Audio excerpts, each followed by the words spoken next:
Start Network is here. Hold no punches! I'm real revolutionary right now. Black power! Support this man, Black media. He makes sure that our stories are told. Thank you for being the voice of Black America, Roland. Stay black. I love y'all. All momentum we have now, we have to keep this going. The video looks phenomenal. See, this difference between Black Star Network and Black-owned media and something like CNN. You can't be Black-owned media and be scared. It's time to be smart. Bring your eyeballs home. You dig?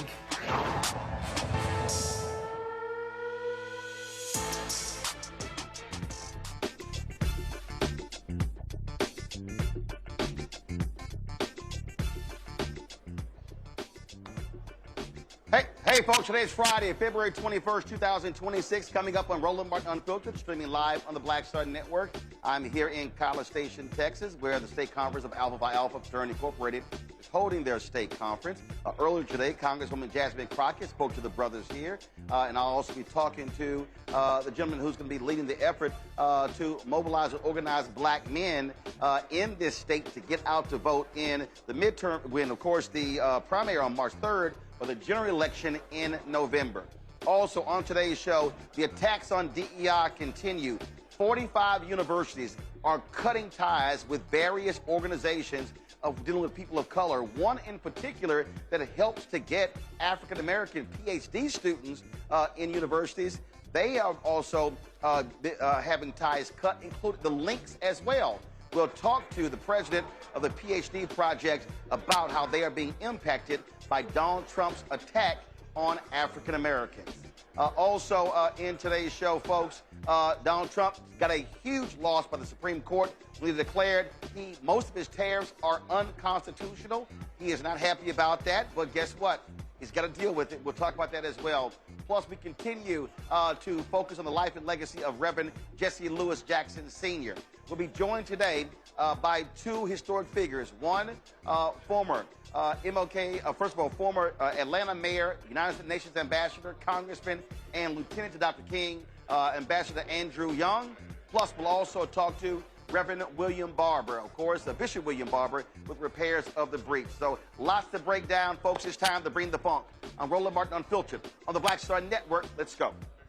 He's got it. Whatever the miss, he's on it.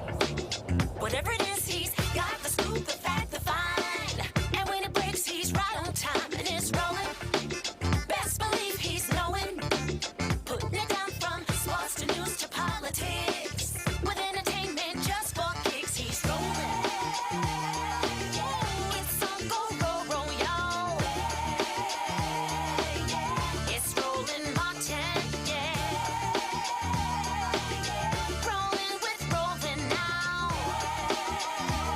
He's funky, he's fresh, he's real, the best, you know he's Roland Martin now.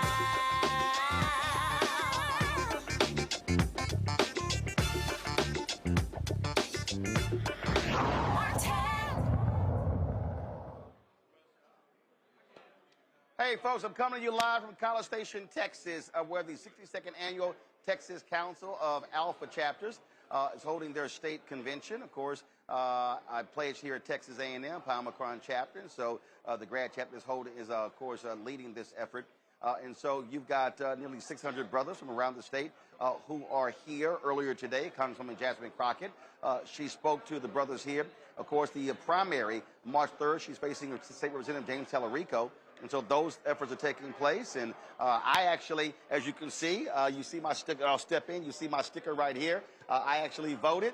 I flew into Dallas, voted in Dallas County, then drove down to College Station. I'm going to be, of course, speaking Sunday in Houston. And so it's, of course, I'll be all across this state. It's a busy weekend.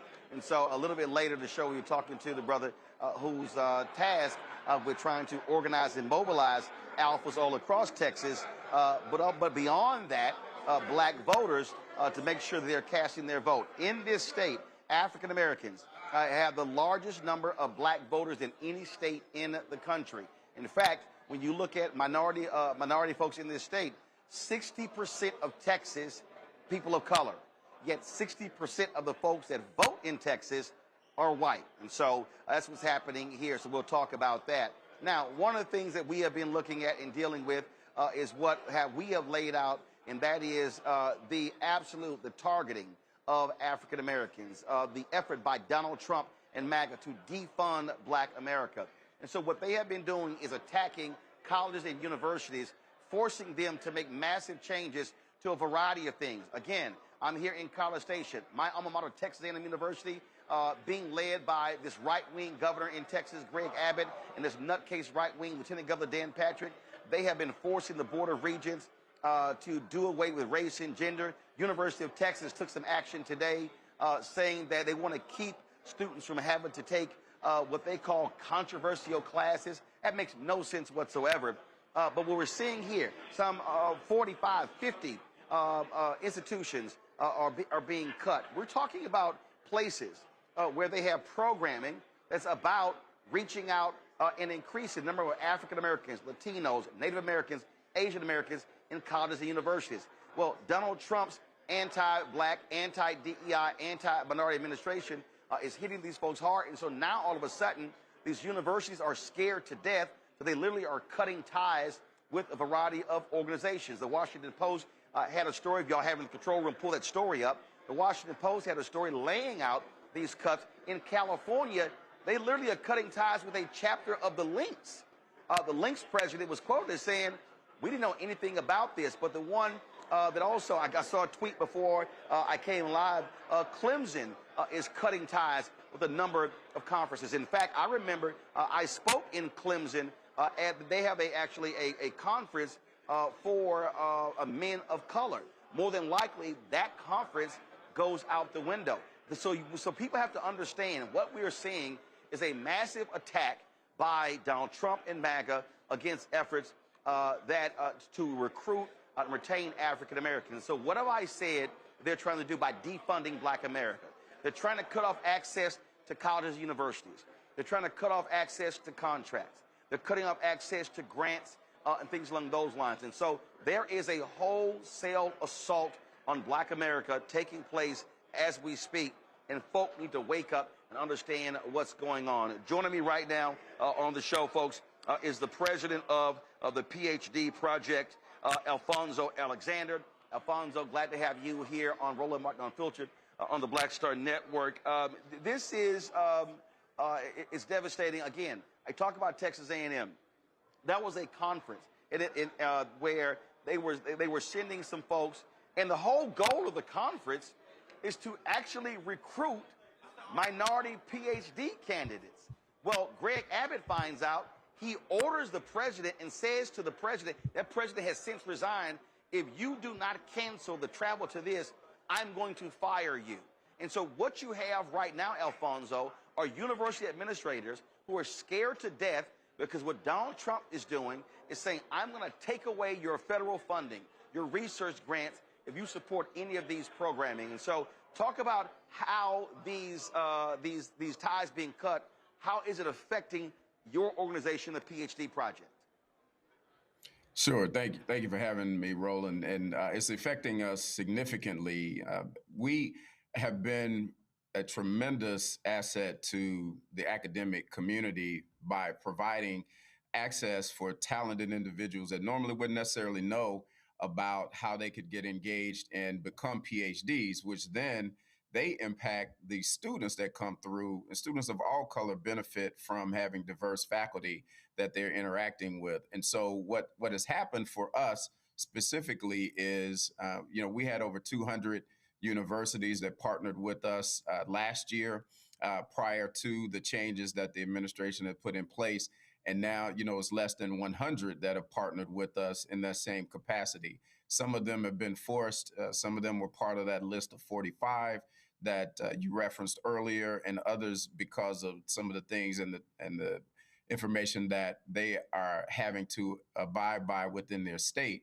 That's caused some of those issues too. So we're wrapping up. We're working on other ways to be able to still provide access to young people through faculty who have a diverse level of understanding, diverse mix of individuals, so that they can still impact our country so that we can be better and continue to grow. But it's been very challenging for us from a financial standpoint. A significant financial hit has come our way as a result of this. and we're working through to fight through so that we can continue to provide opportunities. So for folks who are unaware, so what exactly was the PhD project doing for these students? Were you funding their travel? What was actually happening? Sure. And first of all, for folks who don't know, how long have y'all been around?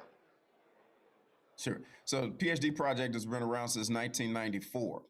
And what we have done is been able to create a community that includes individuals that were already PhDs mentoring PhD students. PhD students learning and growing and understanding how to be better researchers, how to be better teachers as a part of the process, and how to create that community so that they have a positive impact on students that come through both undergraduate and graduate level programs in business schools. And what we do is provide a forum for those students to get together with those faculty members. We provide access to resources that can help them.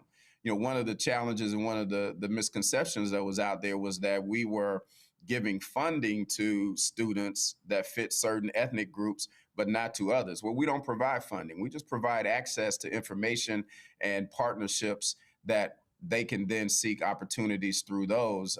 But the influence of the organization has been great in the 30 plus years that we've been around. And that's been what has been a challenge for those who feel like we're helping people who we have traditionally helped and don't think that's necessary. So here's the question, that is, as a result of this, is this going to, in your estimation, lead to a drop in the number of minority PhD candidates? Or are y'all working to try to find other ways to keep them involved? Because, and this is the thing that I keep trying to explain to people, that what this is this is literally cutting off access to not higher education, but the upper echelon of higher education. So the trickle-down impact of this is that the affirmative action decision in colleges and universities, well, listen, if you can wipe out black students and other minority students from these Ivy League institutions and then these other institutions, and you start, and it's so bad that we see that Auburn, black alumni, taking their scholarships out. We're seeing scholarship programs being impacted, fellowships being impacted. And what Donald Trump and MAGA is saying is that, this is hurting white students. Yet when you look at the numbers, it's not even remotely close to see how many white students are getting PhDs on an annual basis. That far exceeds the combination of black, Latino, Asian American, Native American. It is absolutely, you're absolutely correct. So yes, the numbers will decline, and here's the impact that makes. So there are programs that have been funding research.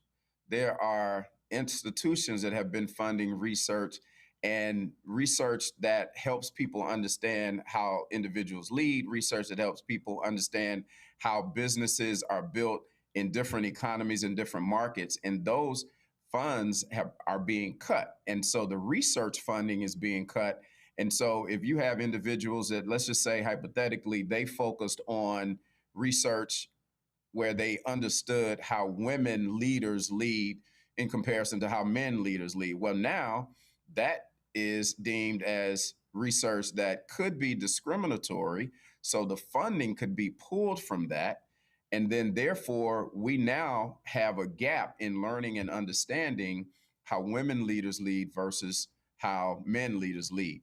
Now, if you take that and look at from a gender, beyond gender, and look at from an ethnic standpoint, any diversity related programming, many of those things either have already been jeopardized or will be jeopardized by a pullback of funding.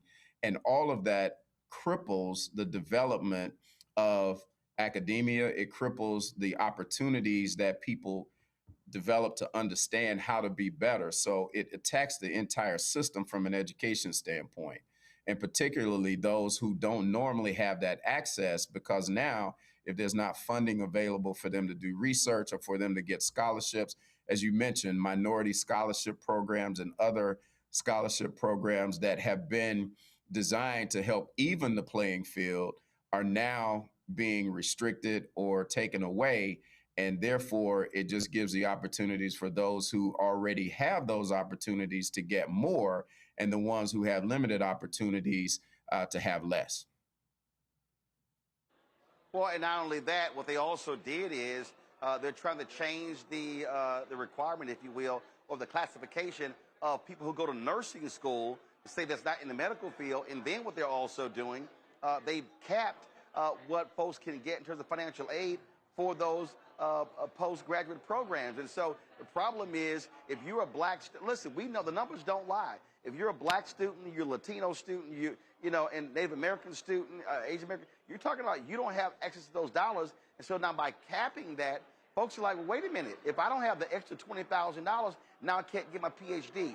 And this is what I've been trying to explain to my audience since the inauguration of Trump last year, that what we are seeing, how I frame this, is a massive effort with Project 2025 to defund Black America, that they are attacking multiple institutions, and that is having a profoundly negative impact on our people. Well, absolutely.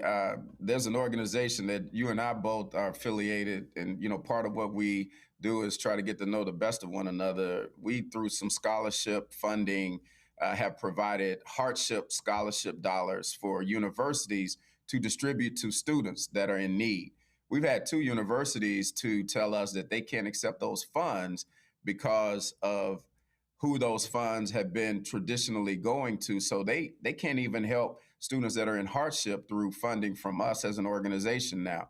So it doesn't just impact what we see and what's overt in terms of some of these things where you have programs that are going away, but there are students who maybe fell on hard times because they had a car that needed repair and could not afford books or could not afford to pay their bill for the rest of that semester. It impacts the academic system overall.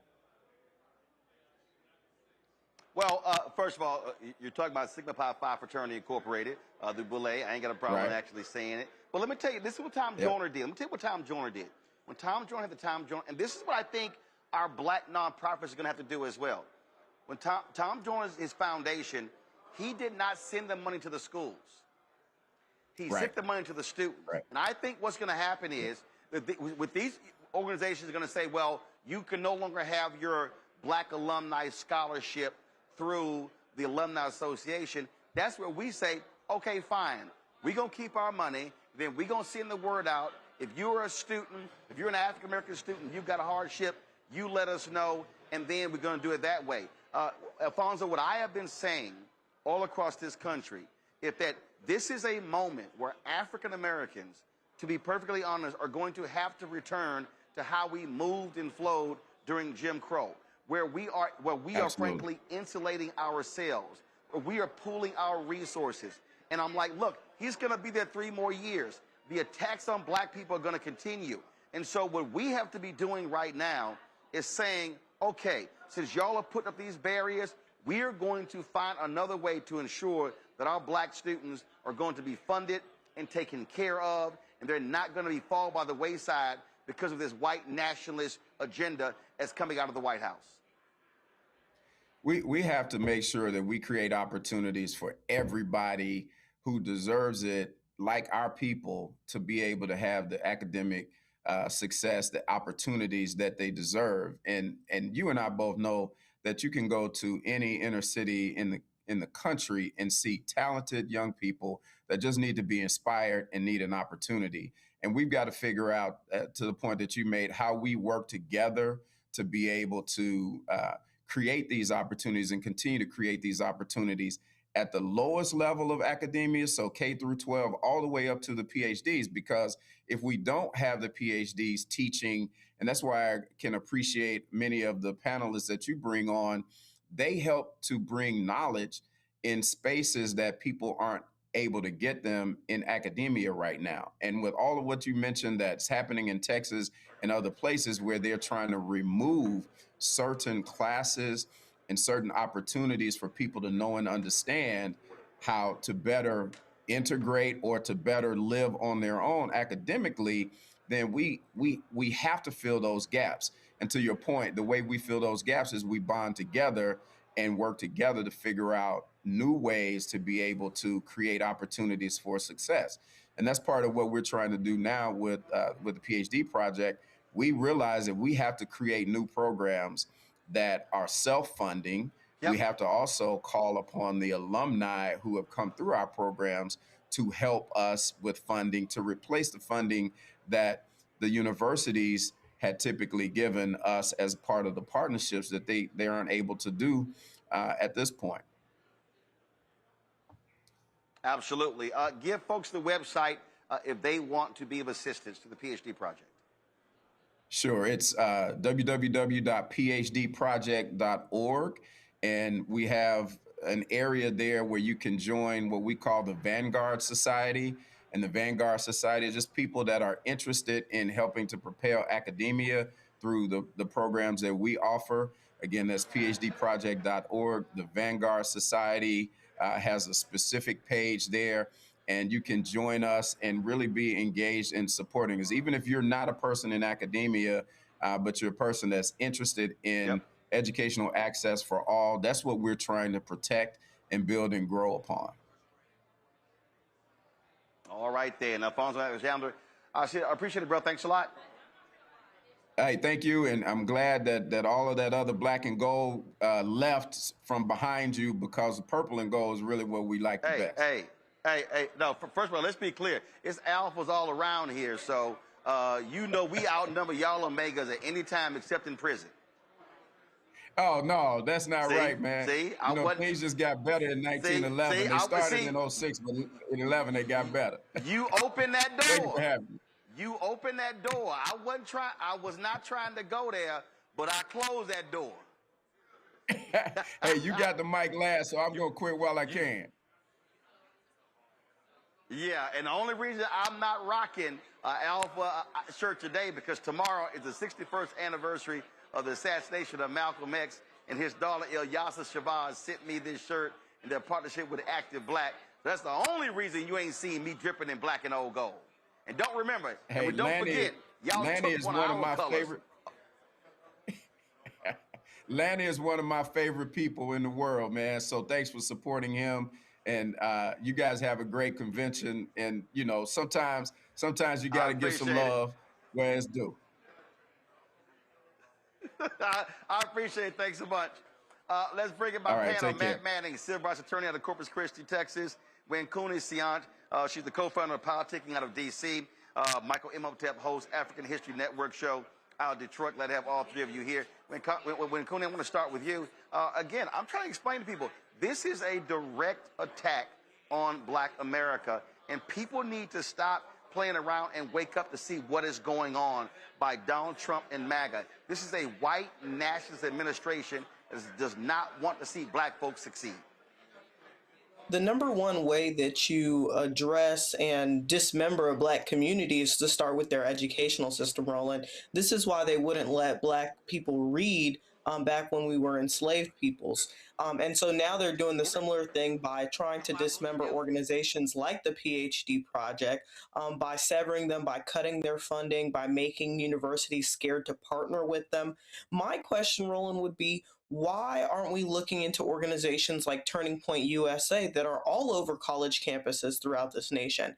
Is it because they're not racially motivated? Is that what's coming down from this administration's pipeline? It's really frustrating to see that organizations like the PhD Project are being unfairly and unjustly targeted simply on the behest of race, when we see organizations like the PhD Project, the Links, the Boulay, doing things to uplift the African-American community, but not only the African-American community. I think what the Links president said was really, really fair in saying is that we know that the Links are doing things nationwide to help people all different races, all different socioeconomic statuses. And so it's really unfair targeting.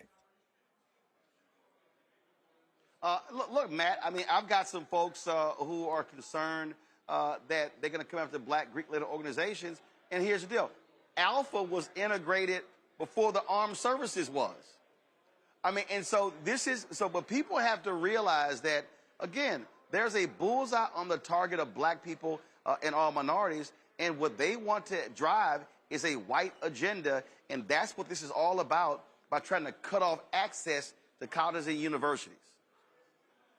I think you're exactly right. And the two things I'll add to that is, first, colleges, as I've said on this show many times, colleges and universities are supposed to be places where in society we think it is sacred for diverging opinions, diverging positions to be bandied about, to be debated. That's the whole reason you go to college, not only to learn, but to further cement your thought process and some of your own beliefs. So the idea that that's being attacked as an institution, if you will, across the board in the country is really just a really terrible thing for the country, not only from a scholarship standpoint, but from the idea of culturally, we need to have these places where we think it's sacred not only to learn, but to really fight about and grapple with ideas. But the second thing that really sticks me as stupid in this instance is, as the United States of America sees greater competition from China, India, and all these other countries around the world, it just makes sense to do the opposite. It makes sense to get as many people as possible into the highest levels of academia and the highest levels of learning, so that translates to American progress as it relates to science and mathematics and all the other things around the world where we see ourselves losing significant ground. So even if you take this from a nationalist standpoint, being proud of America and wanting America to be advanced, this is directly counter to that idea, because it's instead about the white agenda, as you've mentioned. But to me, it makes no sense if the whole idea is trying to make America as strong as possible. Yeah, but they don't care, Michael, because they believe that white people are losing opportunities, which we all know is a lie. And so that's why they're targeting black people and people of color. Absolutely. And Roland, I was just about to go back to that article from April 1st, 2024 from Axios.com that predicted what would happen. It's called Trump Allies Plot Anti-Racism Protections for White People. And it talks about what would happen in the second Trump administration. And it said allies of Trump want to dramatically change the government's interpretation of civil rights era laws to focus on anti-white racism rather than discrimination against people of color. And when you read the information coming from the Department of Justice, their rationale, in the Associated Press as an article on this, the Department of Education cites Title VI of the 1964 Civil Rights Act, which bars discrimination on the basis of color, race, or national origin. So Linda McMahon is saying that the PhD project is in violation of the 1964 Civil Rights Act. At the same time, when Donald Trump at the inauguration, January 20th, 2025, said they want to fulfill Dr. King's legacy, fulfill his dream. Remember that? Okay. And now they're destroying everything that Dr. King and Hosea Williams and Jesse Jackson and others fought for. So this is what we were warning black people about. Now, my question is, where are all the black people who say do for self? Where are your programs to help offset this? Yeah, well, first of all, they're using those various civil rights laws against us. I think Wayne Coon is right. We need to be going after those folks, suing them as well. We need to understand what their entire game plan is. Folks, hold tight 1 second. We're going to go to a quick break. We come back. We're going to talk about what's happening here in Texas. Huge primary taking place March 3rd, U.S. Senate races, other races as well. And so how important is the black turnout, but specifically the black male turnout? We'll talk with the brother who's leading the effort for Alpha Phi Alpha in this state regarding that later in the show. John Boyd will join us talking about Trump's tariffs. Farmers have been really screwed by that. They got a huge assist today from the United States Supreme Court. We're going to explain all of that right here on Roland Martin Unfiltered, the Black Star Network, coming to you live from College Station, Texas, the 62nd Annual Texas Council of Alpha Chapters. I'll be right back. With medicine and science under attack, I want to keep you and your family informed and healthy. I'm Dr. Ebony Hilton, and I knew at the age of 8 that I wanted to be a doctor. So I studied hard and became the first African-American female anesthesiologist hired at the Medical University of South Carolina since its opening in 1824. And I always say I was made into a doctor, but I was born to be a mom. And as a new mom, wife, sister, daughter, and friend, I understand how frightening a medical crisis can be. I care for individuals on some of the worst days of their lives, and it's my mission to provide you with a safe space to gain clarity on issues affecting your mind, body, and soul. I recognize that there are health disparities, particularly as it pertains to race, and I want to help bridge the gap between you and your healthcare providers. Join me every Thursday for Second Opinion on the Black Star Network, where each week I'll invite experts from various medical fields to share the latest health news. We'll discuss topics such as the vaccine debate, mental and sexual health, medical bias, infertility, menopause, andropause, nutrition, and aging. Together with my medical colleagues, we aim to provide you with a second opinion. Don't miss it, Thursdays only on the Black Star Network.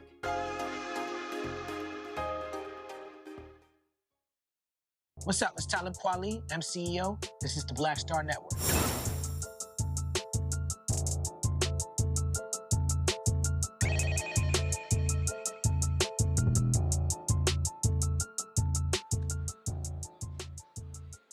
Hey, folks, welcome back to Roland Martin Unfiltered. And so, as you see, I am wearing this Malcolm X shirt. So tomorrow, February 21st, is the 61st anniversary of the assassination of Malcolm X at the Audubon Ballroom.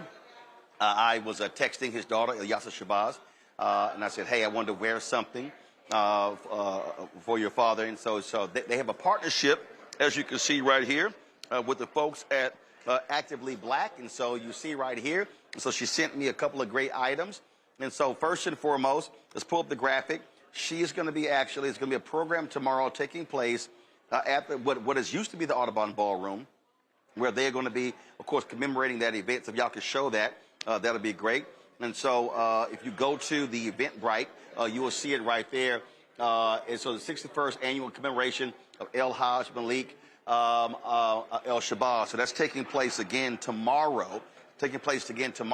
Now, show the website if y'all want. Listen, a lot of y'all buying bootleg stuff.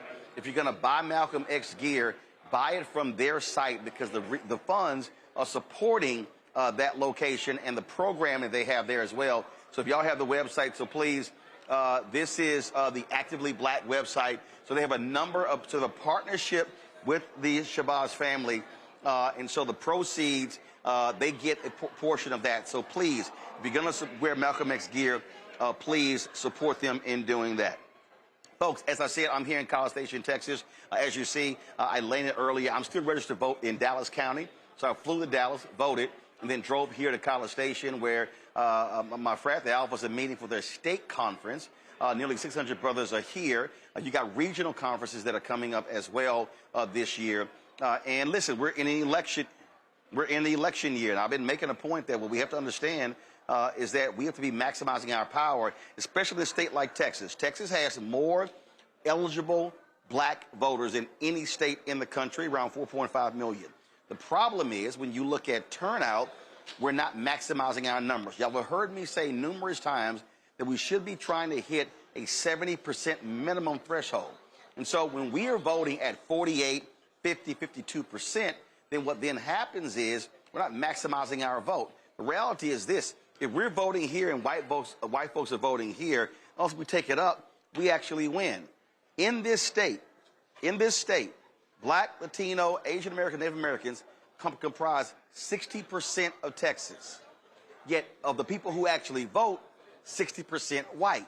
That's why Republicans have controlled Texas for the last 30 years. They control all statewide offices because we're not maximizing our vote. Earlier today, Congresswoman Jasmine Crockett, who's running for the United States Senate, she actually came to the conference and spoke. And I believe also Representative of James Tellerico spoke as well. My next guest, step on over. Jesua Robo Inabakari, Deputy Executive Director of Texas Council of Alpha Chapters, joins me right now. And so, so walk us through, what are the brothers doing to really, first and foremost, make sure that every Alpha in the state is registered, is going to vote, but how are we utilizing Alpha's capacity? Because what I have been saying for years is that if you look at the number of D9 chapters in every single state, we are significant, but we're not using that power appropriately. Let me just make sure your microphone is on here.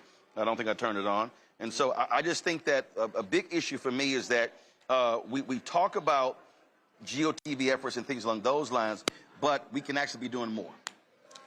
So right now we're at an inflection point in our country. And an inflection point means that some significant change may happen, not that it will happen. And so right now the zone is being flooded. As a black person, you're probably overwhelmed with all of the things that are being attacked. Every piece of black culture, black society, black identity is being attacked by this white nationalist government.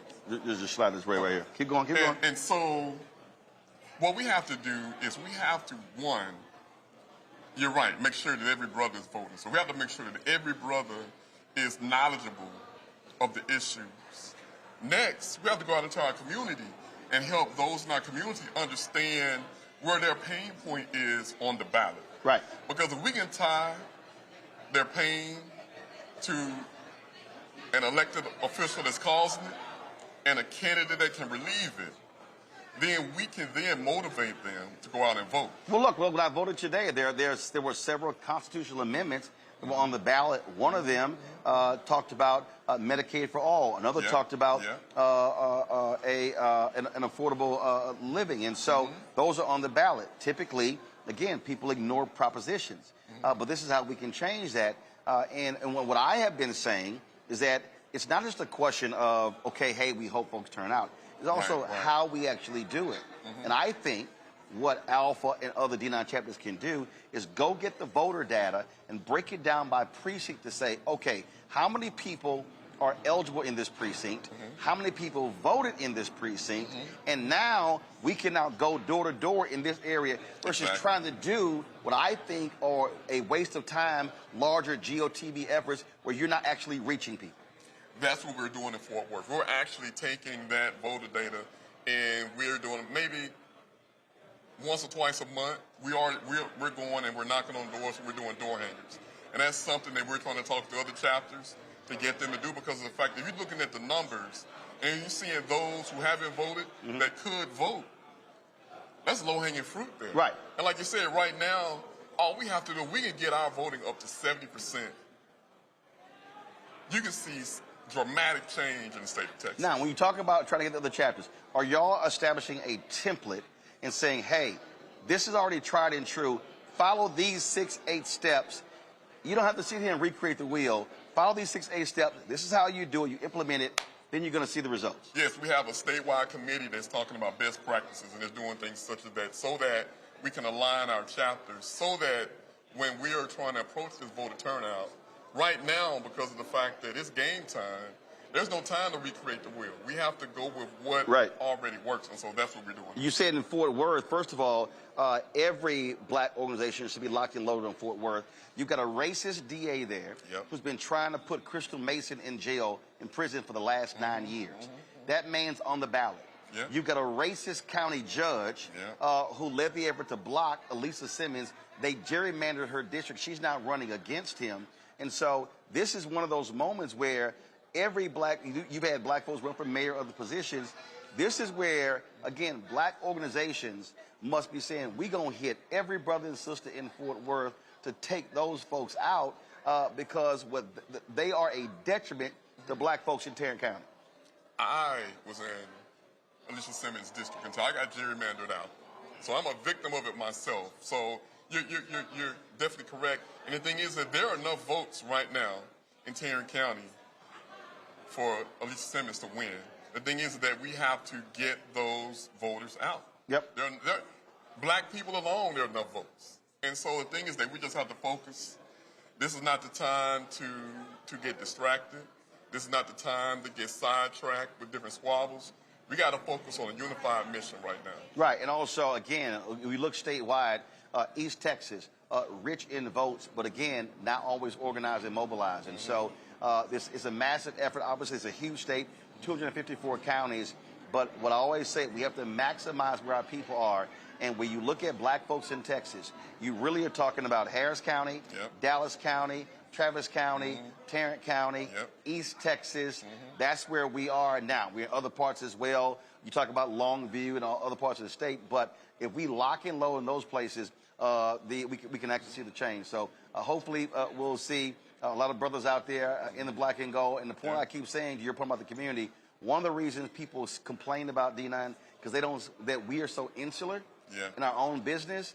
If we're out there knocking on doors, if we're doing block walks, and people are seeing us out there doing that, then they probably have a different understanding of what we do. Exactly. All right, I appreciate it. All right, thank you. All right, thanks a bunch. Appreciate you. Folks, we'll go to a quick break. We come back, we'll chat with John Boyd, President of the National Black Farmers Association, about today's huge Supreme Court decision regarding Donald Trump's tariffs. You're watching Roland Martin Unfiltered on the Black Star Network. Don't forget to support the work that we do. Join our Bring the Funk fan club. Our goal is to get 20,000 of our fans contributing on average $50 each a year. That's $4.19 a month, 13 cents a day. If you want to support the work that we do, use the Stripe QR code. You see it right here on the screen. Use this QR code for contributions. That's for credit cards as well. Check some money order. Make it payable to Roland Martin Unfiltered, P.O. Box 57196, Washington, D.C. 20037. That's 0196. PayPal is R Martin Unfiltered. Venmo is RM Unfiltered. Zelle. Roland at RolandSMartin.com. Roland at RolandMartinUnfiltered.com. We'll be right back.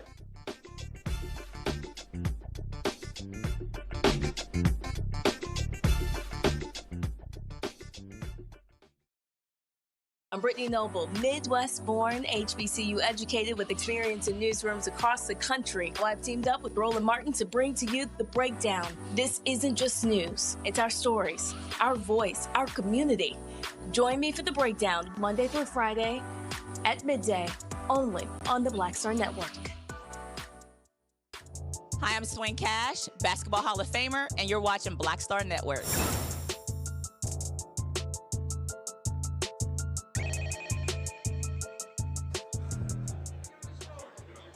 Folks, big loss for Donald Trump today at the Supreme Court. In a 6-3 decision, they declared that his use of tariffs, in case nearly all of them, is unconstitutional, that Congress has the authorization when it comes to those tariffs. He was a little hot, upset, because this has been the cornerstone of his economic policy. He's been, frankly, schizophrenic. It's had a negative impact on the economy. If you look at in the final quarter of 2025, the GDP only grew at 1.4%. The economy is expected to be 3%. But the folks who also are happy with this here are a number of companies that rely on trade with partners across the country, but also American farmers. John Boyd is president of the National Black Farmers Association. He joins us right now. And John, listen, you deal with this directly. Farmers have gotten screwed because Donald Trump's tariffs have been schizophrenic. They've been crazy, how he's been penalizing and targeting a number of countries. And so this decision is going to have a positive impact. Now, granted, he already has come out and say he's going to use some other law, but trust me, they're going to follow suit there. But for you, you say this is great news. Roland, guess what, brother? I've been on your show at least 5 times talking about the tariffs. The president lost and I won, Roland. I won by 6-3. And I've talked on your show before about how the tariffs are illegal. Illegal. And for the first time, I think, in my life, the Supreme Court really said, you know, John Boyd is right on this one. The president tariffs have put America's farmers out of business, put us into bankruptcy, foreclosure. We have farmers that are committing suicide. And the names that this president was calling the Supreme Court justices, you know, and we haven't always agreed with their decision, but the names that he called the Supreme Court justices from the White House. And then on top of that, Roland, he used the White House today. To me, he violated the Hatch Act. He said, vote Republican from the microphone right there in the White House. So the president is deplorable in my standpoint of what he's doing. But for the day, for a few minutes, we won and he lost. Well, first of all, they always violate the Hatch Act. They don't give a damn about violating the law because they do whatever the hell they want to do. So that's no shock right there. But again, I saw one story that said last year, 15,000 farms shut down, the highest number in years. And listen, a lot of these farmers, they voted for Trump. they're getting screwed by this same fool. And so I don't understand. I don't understand why these farmers, these white farmers, I don't understand why they ain't marching on Washington, D.C. I mean, this man's economic policies are destroying family farms, destroying jobs, leading to suicides and bankruptcies. And the reality is they still support this idiot. And Roland, they voted for him 3 times, man. They voted for him 3 times. And guess what? The only farmer I saw on the 24-hour news cycle was me. I haven't seen any white farmers who are on the brink of losing their farms speak out and say, you know what, the Supreme Court made the right decision. They're still supporting this president. They're going down supporting this president. And the last time we was on the show, I mentioned to you how they kind of disinvited me to the White House meeting. All this stuff, didn't have a black farmer at the table, didn't have a black farmer in the audience. So today is great news for me that this president got up with some bad news. He's been giving us bad news for a whole year, Roland, but today he got some bad news. And you can see from his emotion from the White House that he was angry. He was angry. And these 10% proposed tariffs that he has, it can only last for 100+ days. So it's just something to try to take away the sting. 150. 150 days. And you talk about not being invited to that meeting. All of those dancing, laughing Negroes, I call the help, who were at the White House for Trump's Black History Month reception, didn't say a damn thing. And so they claim they support black people, but they were real quiet when you were not invited to the table. But that's really how they are. And so we certainly will see what happens when it comes to these tariffs. But certainly this is actually, since he's been there, this is the first time this Supreme Court has went against Donald Trump. He thought he had it locked up. And you're right. He made direct appeals to them, but it was a 6-3 decision. Chief Justice John Roberts wrote for the majority, and it's no shock that non-caring Negro Clarence Thomas, and then you have Samuel Alito and Brett Kavanaugh. They were the 3 votes. They would allow Trump to do what he wants to do, and so it was Amy Coney Barrett and John Roberts joining with the 3 liberal/progressive justices, and so certainly good news. And I really hope they rule against him in some other cases. I doubt they're going to rule in our favor in the Louisiana versus Cali case, but I certainly hope it happens. And all right, John. As a matter of fact, John, hold up, John. So hold up, John. Since you decided, come on the show, just do understand. I did come back home, so let me go ahead. Let me go. Since you got your black hat on, yes. So I'm here in Texas. So I had to rock my Stetson. So you ain't gonna be the only one coming on this show with a black cowboy hat. Hey, Roland, you look good, man. You look good. You look good, man. But you know what? Come on now. This ain't the first. Yep. You look good, man. This is the first time that the president of the United States got a hard no in this country. This is the first time that the Supreme Court really stood up to him and said no, because the other decisions, they were soft, gave him soft language, and gave him a way out and around stuff. But this time it was a clear no, 6-3, that his tariffs are illegal. That's the word I've been using on your show. They're illegal. And the Supreme Court supported that definition that I've been using. And these tariffs have put America's black farmers out of business, man. And it's hurt white farmers even far more. So this president gets what he deserves on this one. It was a low blow to his whole platform and policy. Well, it certainly hurts his ego as well. John Boyd, we appreciate it, man. Thanks a lot. Thank you, Roland, for having me, brother. And looking good in that hat, man. Yes, sir. Yes, sir. Yes, sir. I appreciate it. Let me go to my panel. I'll go to you, Matt. Bottom line is this here. Thank God the Supreme Court finally woke the hell up because they were kissing his ass at every turn when it comes to these rulings. And he needs to understand that he's not a king. And John was right. He was hot. He was meeting with a group of governors. They said his head was going to explode. He was so angry when an aide handed him a note And he goes, does this mean, I guess this mean we lost? And they were like, yes, that's exactly what it means. Yeah, and I'm glad. I like the way John framed that, too. This is the first time he's gotten a hard no. It's been a long time coming. And he got a hard no from Gorsuch and Roberts, who, in my opinion, have been complicit with a lot of the times that the Supreme Court has allowed him to do things that are either questionably constitutional or blatantly unconstitutional. So it's good that they had this force. It's good that they, made a common sense ruling and showed that the statute did not allow for the interpretation that the government was taking. And I think there are a couple attendant circumstances here, or collateral consequences, if you will, that come out of this. The first is the Republicans who are finally growing some gumption and wanting to step away from Trump, I think, can start to do that more. I saw that Massey and Don Bacon and some other people were rejoicing about this. Now, they're going to say it's just about conservative values, but I think a lot of them are trying to step away, hopefully, and this will allow them to do that. Two, I think this will allow Congress to be a little more strengthened in its legislative policy making, hopefully. And three, I hope it also lets Trump know that the Supreme Court is only going to let him go so far. I hope they start reining that in.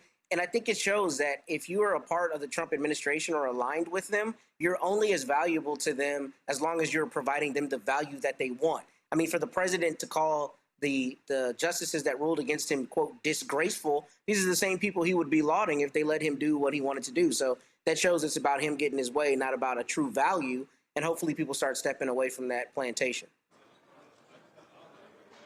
Michael, I saw this one Republican Senator, Bernie Moreno, say we should have an up and down vote in the Senate, giving the authority to the Congress. And I saw Republican strategists say, oh, you would be handing the Democrats an absolute gift if that happened. Yeah, they would. Now, it's important for people to understand the ability to tax and spend belongs to Congress. That's Article 1, Section 9 of the U.S. Constitution. So, and even though Trump said he was going to use the 1974 Trade Act to impose 10% tariffs for 150 days, if he does that, this will drastically help Democrats in the 2026 midterm elections, because personally, I hope Donald Trump shows his entire ass for the next 3 years. That's just me, because I want everybody to look and see this is what you voted for. You got white farmers losing their businesses, committing suicide. You got 22 million people lost the Affordable Care Act health subsidies, things of this nature because of this idiot. But if he doubles down and does this, you're going to have a lot of those Republican senators who say they support him now, who are going to lose their seats, and Republicans are going to take back the House of Representatives. So this is, and it's not just black farmers who've lost businesses, but it's a lot of African-American owned businesses that have gone out of business because of the increase in tariffs, right? And we see black people losing their jobs at the same time. We saw 8.3% unemployment for African Americans, and a lot of that deals with the tariffs. And then we just got the news this week that 2025 was the worst year for hiring since the year 2020. Okay, so this is good news for the rule of law, but we have to stay vigilant. And once again, this is an example of how elections have consequences. Hashtag we tried to tell you. I get a kick when Cooney out of these idiots trying to spin how amazing and phenomenal this economy is. No, it's not. And tariffs have really wreaked havoc on this economy because Trump has been so ridiculous. I mean, levying tariffs because he didn't like the tone of another country's leader when he was on a phone call with them. This shows how much of an idiot this guy is. I mean, let's look at Brazil. He hit them with a 40% tariff. He imposed 25% levies on India as punishment for importing Russian oil. I mean, this guy really thinks he's the king of not only the United States, but the entire world. I'm really curious about, what Costco and Crocs and Revlon are saying. They're turning to the courts and they want a refund. They want a refund on the levies that they've paid on these imports because these imports, these tariffs have already been levied, right? People have already shelled out millions and millions of dollars on this.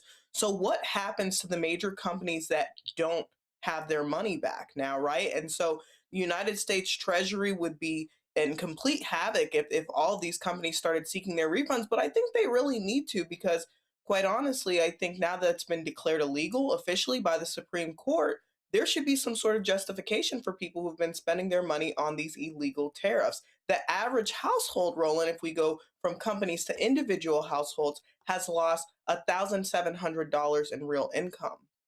This is the guy that said he was going to help improve the United States economy? I think not. Absolutely. Folks, let me ask y'all this here. If you want to talk about how crazy this world is, Donald Trump has a labor secretary who's been accused of sexual relations with staffers. Her husband is now barred from going into the building because he allegedly groped a couple of staffers. Can somebody explain to me why this ain't a big deal? I mean, it's crazy, Michael, to see how mainstream media goes, that's just one of those things in the Trump world. And also this here, the D.C. police have searched the office of Labor Secretary Lori Chavez DeRemer as they look at the allegations against her husband. I mean, this entire administration, when you just look at the corrupt nature, and it's all been treated as, man, really no big deal. Well, you know, Roland, when you got a man who is a 34-time convicted felon who became president after inciting an insurrection in violation of Section 3 of the 14th Amendment of 1868, and who was found liable for sexually abusing E. Jean Carroll, I mean, well, yeah, you know, a lot of things were pale in comparison to that. Now, I saw this story from the New York Times, and you know, I forgot. At the same time, his best friend was a convicted pedophile. Okay, so a lot of things were pale in comparison to this. Okay, but I saw the story from the New York Times, and you know, I said, you know, wait, birds of a feather flock together. So you got Kristi Noem allegedly in a relationship with Corey Lewandowski. You've got the labor secretary's husband who's barred from the premises. You've got Donald Trump. Now at the same time, you know, a lot of people thought Obama was going to embarrass America. Look at what you have right here. Donald Trump, I hope he shows his entire ass for the next 3 years. Well, the reality is nothing's going to happen, Matt. They have openly avowed Nazis and white nationalists and white supremacists and racists serving, so they don't care. Let's see. Groping, having affairs. Donald Trump said that's a day ending in DEI. Yeah, I like how you said that. That's exactly right. I think Michael hit the nail on the head. I don't have too much to add besides one thing I think is actually interesting is that my understanding is the Inspector General in the Department of Labor has started to look into some of these allegations. And I think that's so important because that's another, you know, to use Michael's term, right? That's why elections have consequences. When you have a president who wants to get rid of inspector generals, you want to get rid of inspectors general because you don't want somebody checking the work that's independent of you.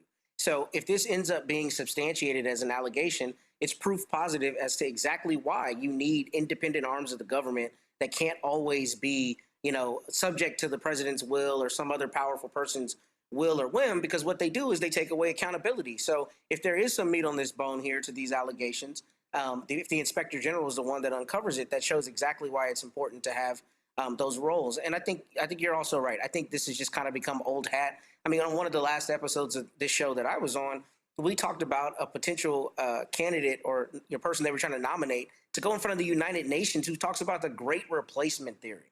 I mean, none of this is surprising at this point. This administration is just going to try to do whatever they want. But hopefully with the Supreme Court's ruling today and some of the changing headwinds, we start to see that they're not able to do that with the impunity they've been able to do it thus far. Coney? Yeah, I'd agree with the two previous panelists. I think this is a discussion miscarriage of justice. And I think that I'm really happy to see that they're further investigating Chavez de Remer's husband. I think obviously sexual assault, sexual misconduct has become normalized in this White House. And I'll dissent a little bit from what Michael said. While I don't want him to continue to show his ass, I fear he's going to. But unfortunately, the sexual assault and that being like a common practice in the White House now, it's a really scary thought. The last thing we want to do is have people think that it's okay to walk around, assaulting and abusing women, and particularly when they're in a position of power. Whether you're directly in a position of power or you're married to an official in a position of power, it's a miscarriage of justice all the way through. Unfortunately, America's not much of an example of that anymore. But I hope that at some point we can straighten up and start to fly this plane right. Hey, Roland. Absolutely. Let me think. When Cooney, Michael. Yeah, go ahead. Go. Oh, I was just going to say, this past weekend, in addition to watching Sinners, I also watched the Becoming documentary, Michelle Obama, and I was just going to say, she talked about how she had to parse every word because every word was weighted and the microscope was on her when she became first lady. And it's just amazing how like spouses of labor secretaries and things like that are not under any type of similar scrutiny. Well, that's how they roll. All right, Michael, yes. Winnacuney, as well as Matt, I appreciate y'all being on today's show. Thank you so very much. Folks, hold tight 1 second. Don't go anywhere. Coming up next, we have Ambassador Andrew Young. Of course, one of Dr. King's closest confidants will share his thoughts and reflections on the passing of his longtime friend and colleague, Reverend Jesse Jackson Sr. Bishop William Barber, co-founder of Repairs of the Breach, will also join us to share his thoughts on Reverend Jackson. You're watching Roland Martin Unfiltered right here on the Black Star Network. Back in a moment.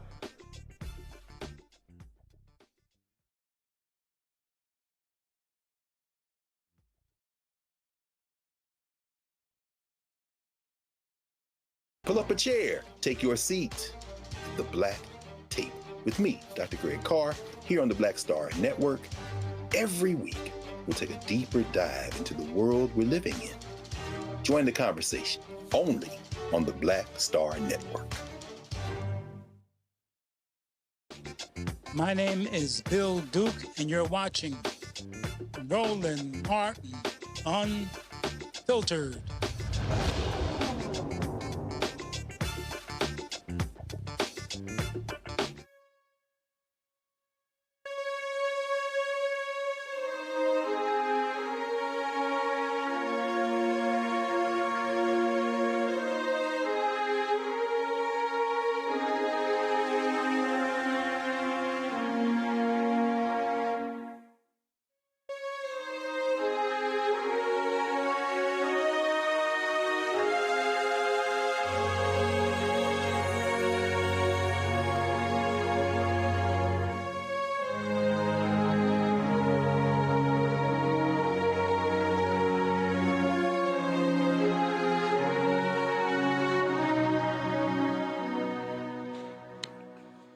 All right, folks, where did you connect with Ambassador Andrew Young to get his thoughts and reflection on the passing of Reverend Jesse Jackson Sr.? He passed away on Tuesday, early morning Tuesday, the age of 84.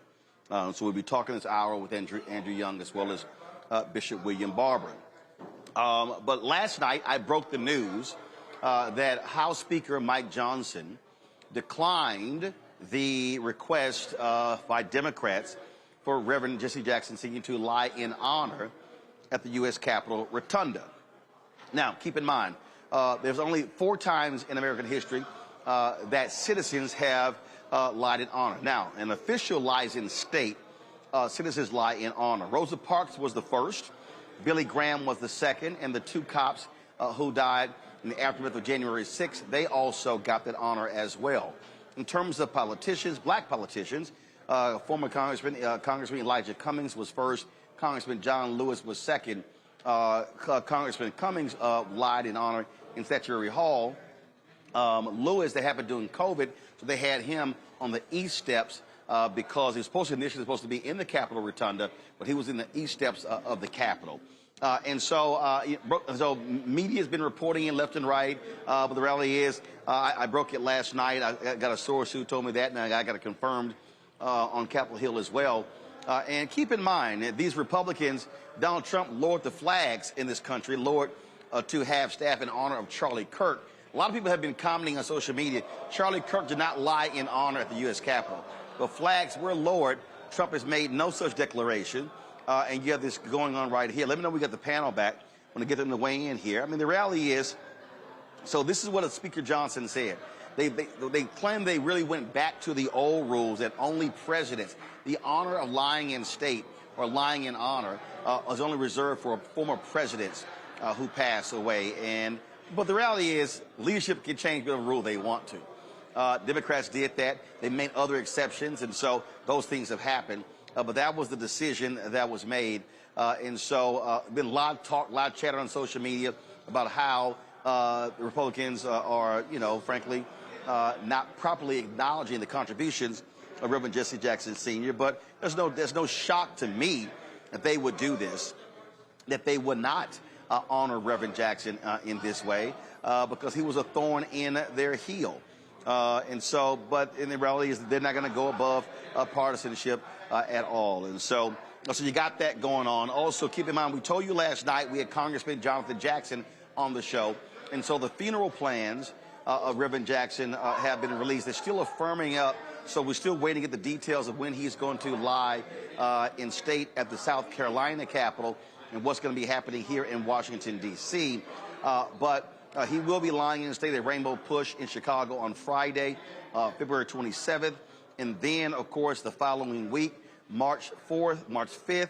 Then on March 6th, you're going to have the People's Celebration taking place at the House of Hope in Chicago. That's where all of the dignitaries and the main speakers, former presidents, are going to be. And on March 7th, there's going to be a private funeral taking place at Rainbow Push as well. So that's what's going on there. And so do we have Matt, Michael, and Winkuni back? Okay. So Winkuni, so we got you there. Just want to get your thoughts on the Republicans not granting Democrats their request to have Reverend Jackson lie in honor at the U.S. Capitol.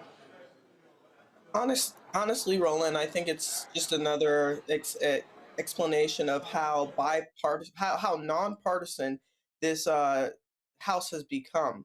It's really, really scary when you're pushing this hyper-partisanness to a level where people can't even respect people who have worked their entire career for equality in this country. And I think it's just another exemplification of the fact that the Republican Party is not the Republican Party that we've known it to be historically. I think now we've seen it turn into a party of white supremacists. And although some people may contest that that's what it was before, I think we used to see there was an era of a more moderate Republican. I think now what we're seeing in the Republican Party is a lot of people that are, uncloaked, as I would colloquially put it. And so they are really, really less of Republicans and more of people that are aligning in with this MAGA party. And so I think when we're thinking more so about the Republican of today's era, this doesn't actually surprise me, but it is a slap in the face to Jesse Jackson. It's a slap in the face to all of the things that he's accomplished over the years. It's a slap in the face to Black America. But quite frankly, I think that's exactly what it's intended as. Well, of course it is. And so this is what we have long expected. Those things happen. We are, of course, waiting to connect with Ambassador Andrew Young at his home in Atlanta. So we're working on that as we speak. So let's do this here. Let's go to a break. When we come back, we hope to have Ambassador Andrew Young ready on the show to talk about his longtime friend, Reverend Jesse Jackson Sr., passed away at the age of 84 on Tuesday. Back on Roland Martin Unfiltered on the Black Star Network.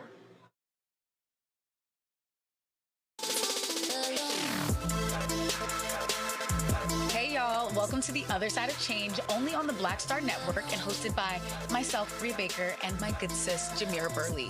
We are just two millennial women tackling everything at the intersection of politics, gender, and pop culture. And we don't just settle for commentary. This is about solution-driven dialogue to get us to the world as it could be and not just as it is. Watch us on the Black Star Network, so tune in to the other side of change.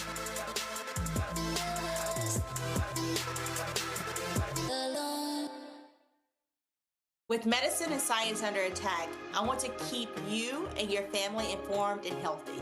I'm Dr. Ebony Hilton, and I knew at the age of 8 that I wanted to be a doctor.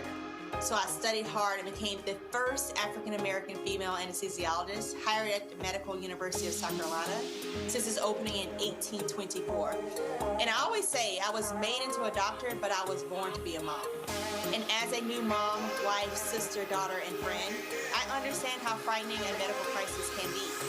I care for individuals on some of the worst days of their lives, and it's my mission to provide you with a safe space to gain clarity on issues affecting your mind, body, and soul.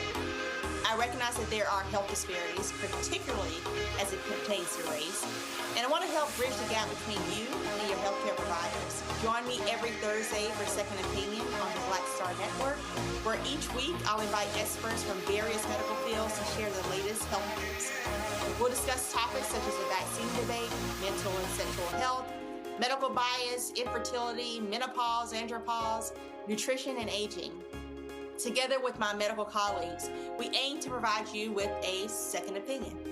Don't miss it, Thursdays only on the Black Star Network.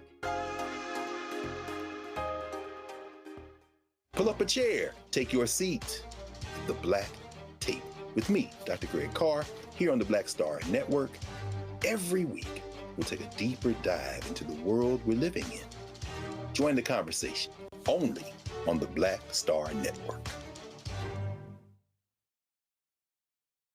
On a next, A Balanced Life with me, Dr. Jackie, a relationship that we have to have. We're often afraid of it and don't like to talk about it. That's right, we're talking about our relationship with money. And here's the thing, our relationship with money oftentimes determines whether we have it or not. Balancing your relationship with your pocketbook, that's next on A Balanced Life with me, Dr. Jackie, here at Black Star Network. Hey y'all, welcome to the other side of change, only on the Black Star Network and hosted by myself, Rhea Baker, and my good sis, Jamira Burley. We are just two millennial women tackling everything at the intersection of politics, gender, and pop culture. And we don't just settle for commentary. This is about solution-driven dialogue to get us to the world as it could be and not just as it is. Watch us on the Black Star Network, so tune in to the other side of change.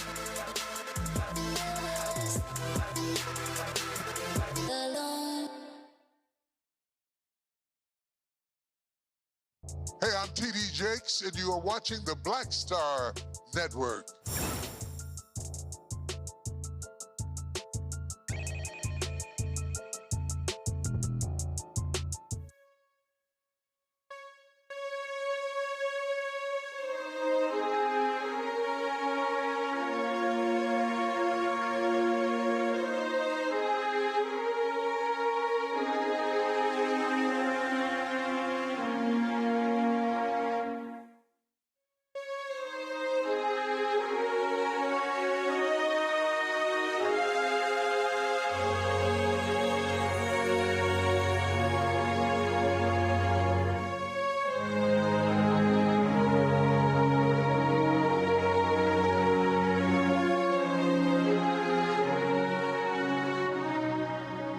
Folks, still waiting to connect with Ambassador Andrew Young, but let's now hear from actor Glenn Turman and singer Yolanda Adams, who shared their thoughts on the passing of Reverend Jackson with us here at the Black Star Network.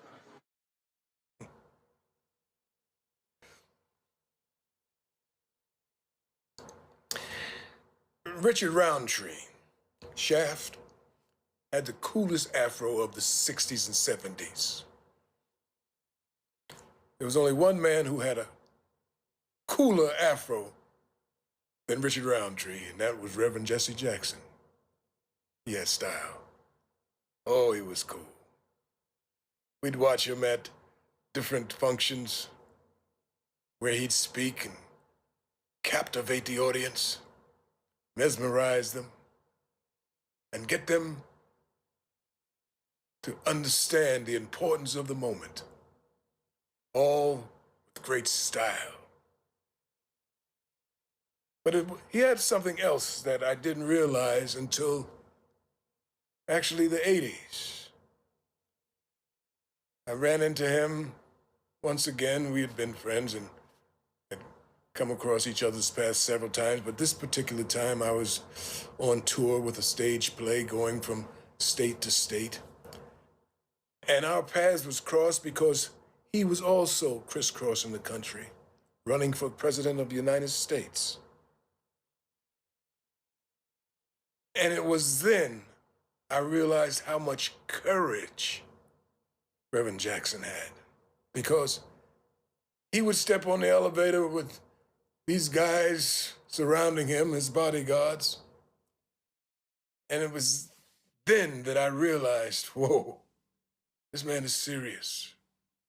He understands the gravity of this moment, and yet he's stepping into it.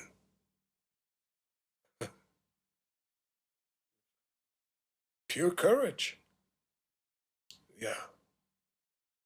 Yeah, he stepped up. He stepped up big time. That's what we need now. Who will step up in these times? Who, like Reverend Jackson, without putting others down, without trying to appease or get likes. Who will step up? Who has the courage to fill this man's shoes?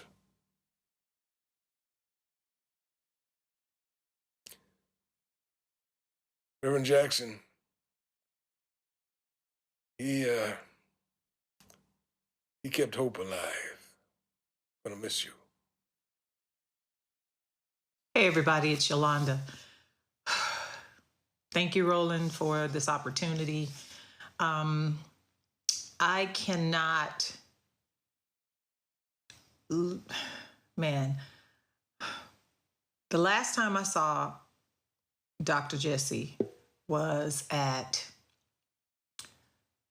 Sheila Jackson Lee's service.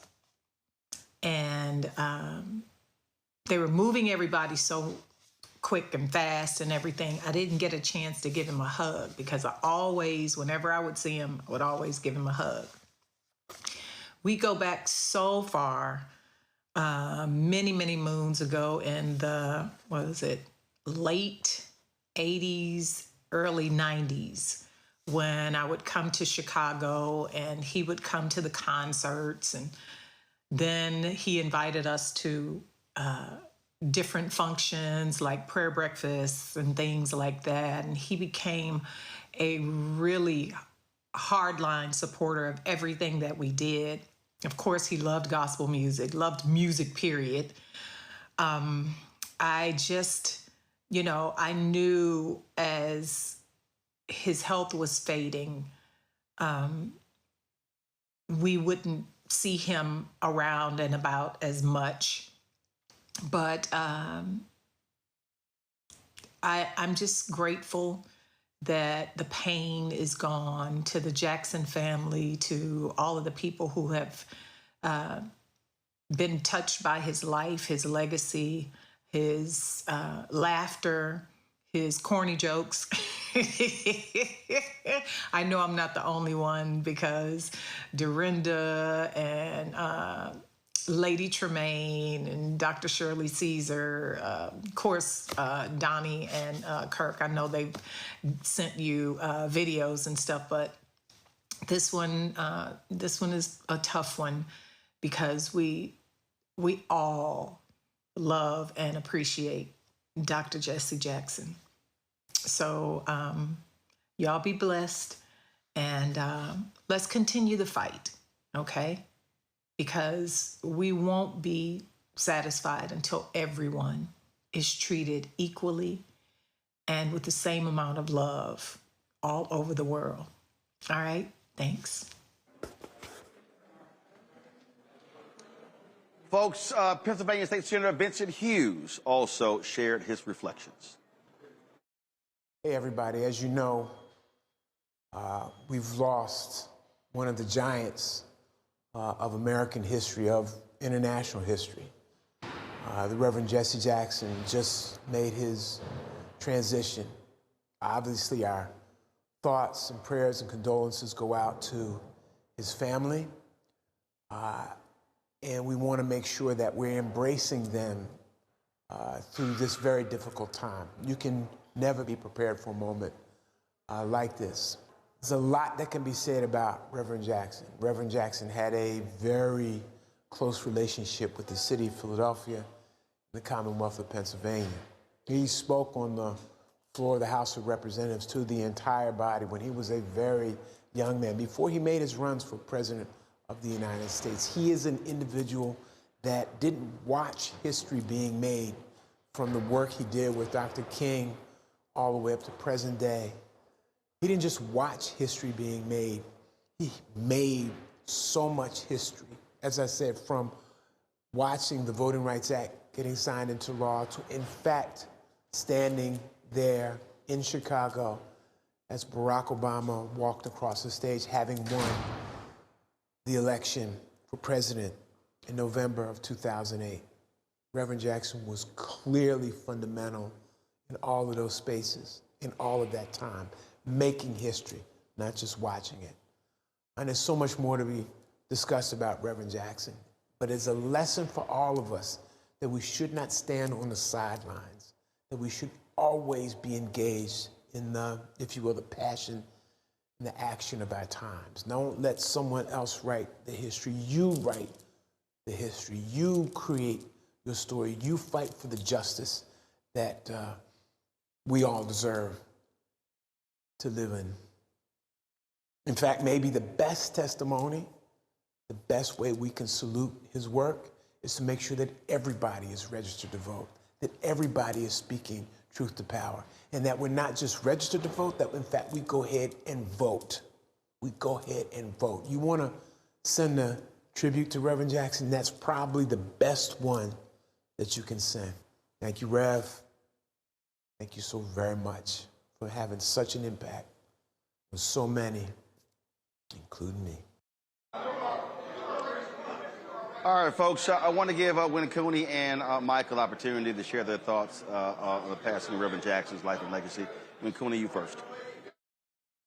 Yeah, I think, growing up as a young person, everybody always heard of Jesse Jackson and his illustrious presidential runs. It was so inspiring that a man could just rise up, and really throw his hat in the ring to be the commander-in-chief of this nation.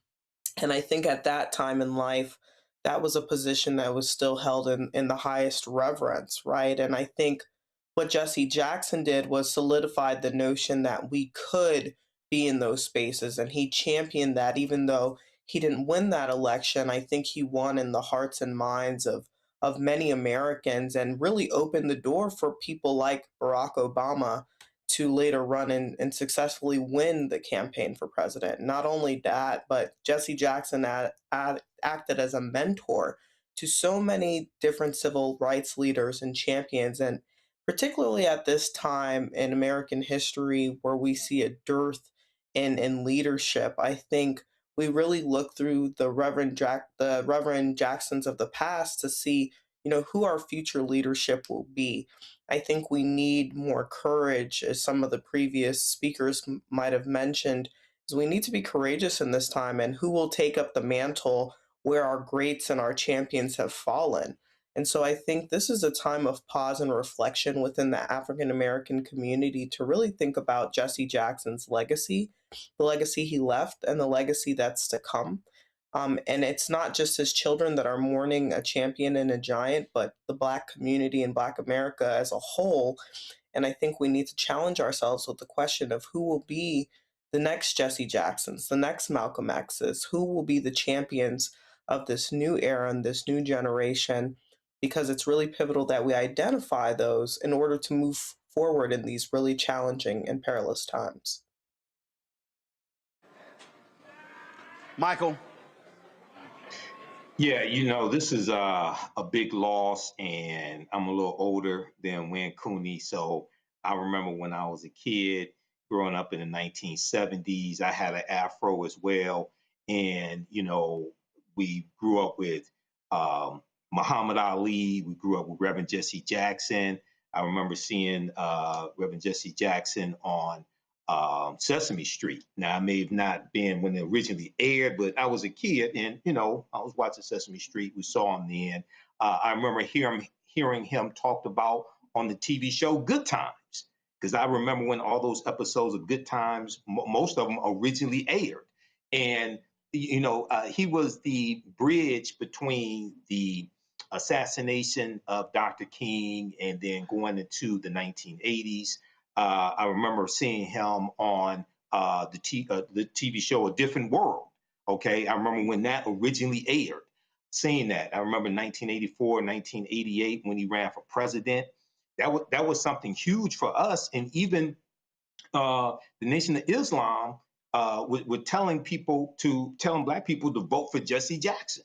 So this is a huge loss. And also, Roland, I had the pleasure of interviewing Reverend Jesse Jackson when one of the times I guest hosted your nationally syndicated radio show as well.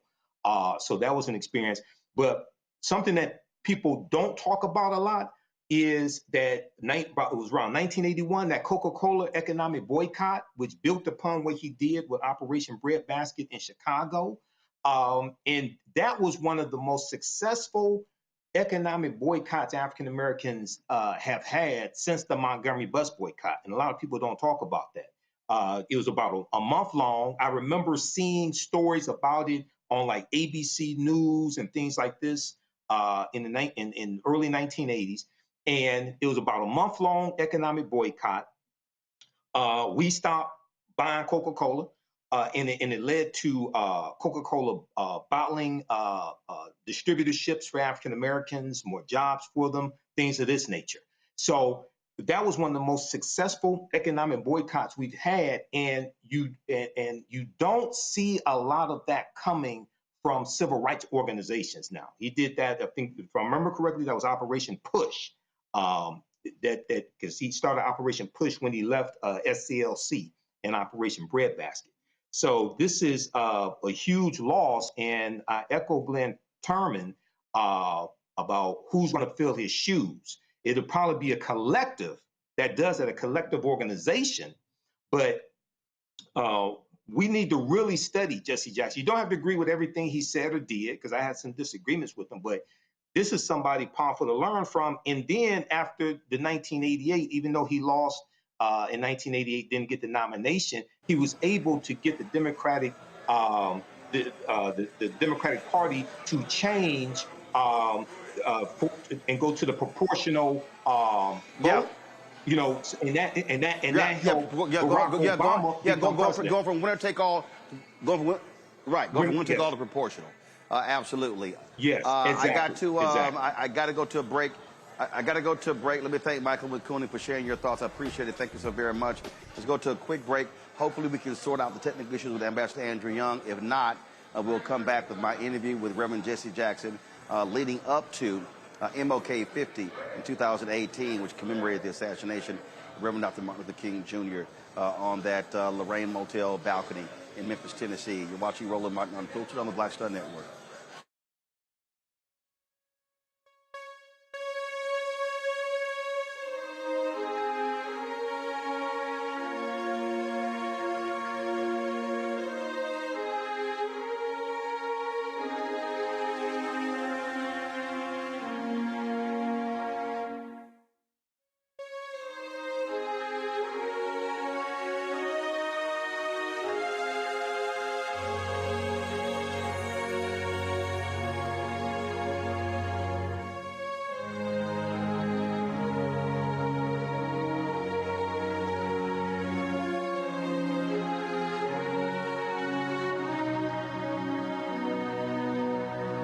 With medicine and science under attack, I want to keep you and your family informed and healthy.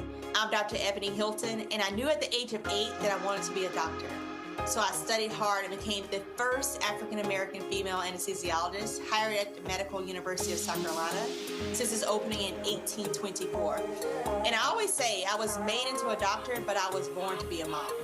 And as a new mom, wife, sister, daughter, and friend, I understand how frightening a medical crisis can be.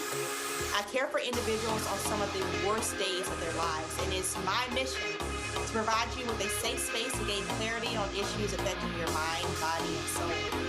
I recognize that there are health disparities, particularly as it pertains to race, and I want to help bridge the gap between you and your healthcare providers. Join me every Thursday for Second Opinion on the Black Star Network, where each week I'll invite experts from various medical fields to share the latest health news.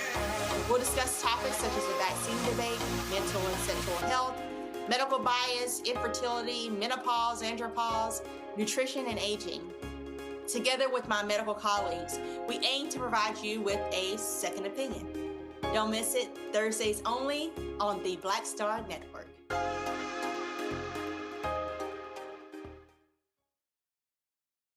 Pull up a chair, take your seat. The Black Tape with me, Dr. Greg Carr, here on the Black Star Network. Every week, we'll take a deeper dive into the world we're living in.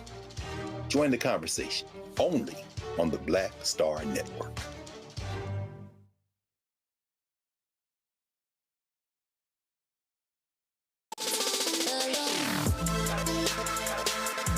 Hey y'all, welcome to The Other Side of Change, only on the Black Star Network and hosted by myself, Rhea Baker, and my good sis, Jamira Burley.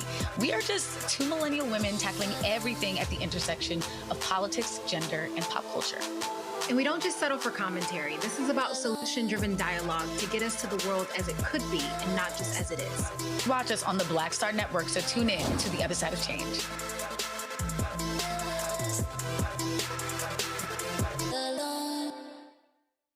I'm Ryan Wilson, CEO and co-founder of The Gathering Spot, and you're watching Roland Martin Unfiltered on the Black Star Network.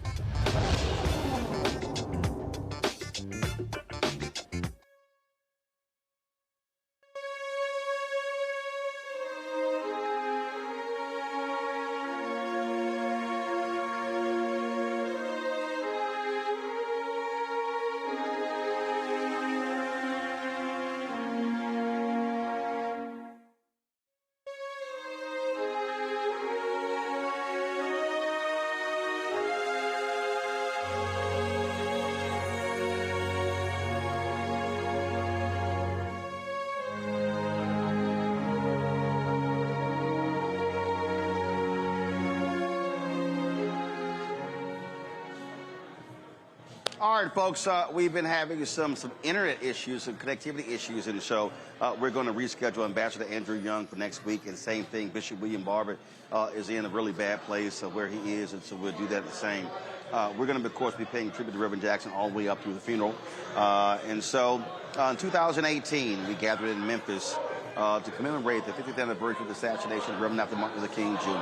I went to New York City a couple months before that to sit down and talk to Reverend Jackson about his work with Dr. King, and here is that conversation. This on February 1st for the Samuel DeWitt Proctor Conference, and that was the anniversary of Echo Jones and Robert Weaver, the two Memphis sanitation workers who were killed. And it was very interesting being February 1st, right? February 1st. It was very interesting being there and how every year when we talk about the assassination of Dr. King, people forget why he was in Memphis. And so many people don't even know those names. You know, he was organizing the Poor People's Campaign. He argued that, he said, we won the boycott in Montgomery. We can ride public facilities now. We're no longer humiliated with what he called barbarism. We won the battle at Birmingham. We now achieved the right to vote. Certainly appreciate you joining us on today's show. If you missed any of our coverage this week of the passing of Reverend Jesse Jackson Sr., please go to our YouTube channel or go to Black Star Network app. Check it all out. We'll have more things we'll be covering this weekend as well. All right, folks. Don't forget, support the work that we do. Please join our Bring the Funk fan club. Our goal is to get 20,000 of our fans contributing on average $50 each a year. It comes out the floor at 19 cents a month, 13 cents a day. You support this show. You support the Breakdown with Brittany Noble. You support the Other Side of Change. You support the numerous shows that we have on the network. And so we greatly appreciate it. If you want to use Cash App, use the Stripe QR code. You see it right. 68.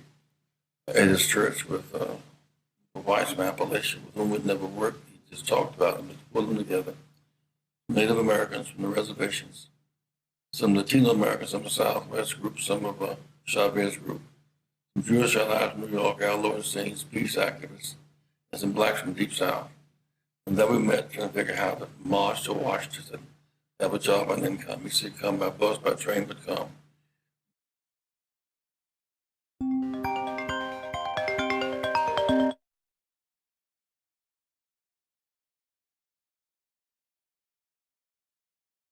And forced the country to shift from healing in Vietnam to healing at home.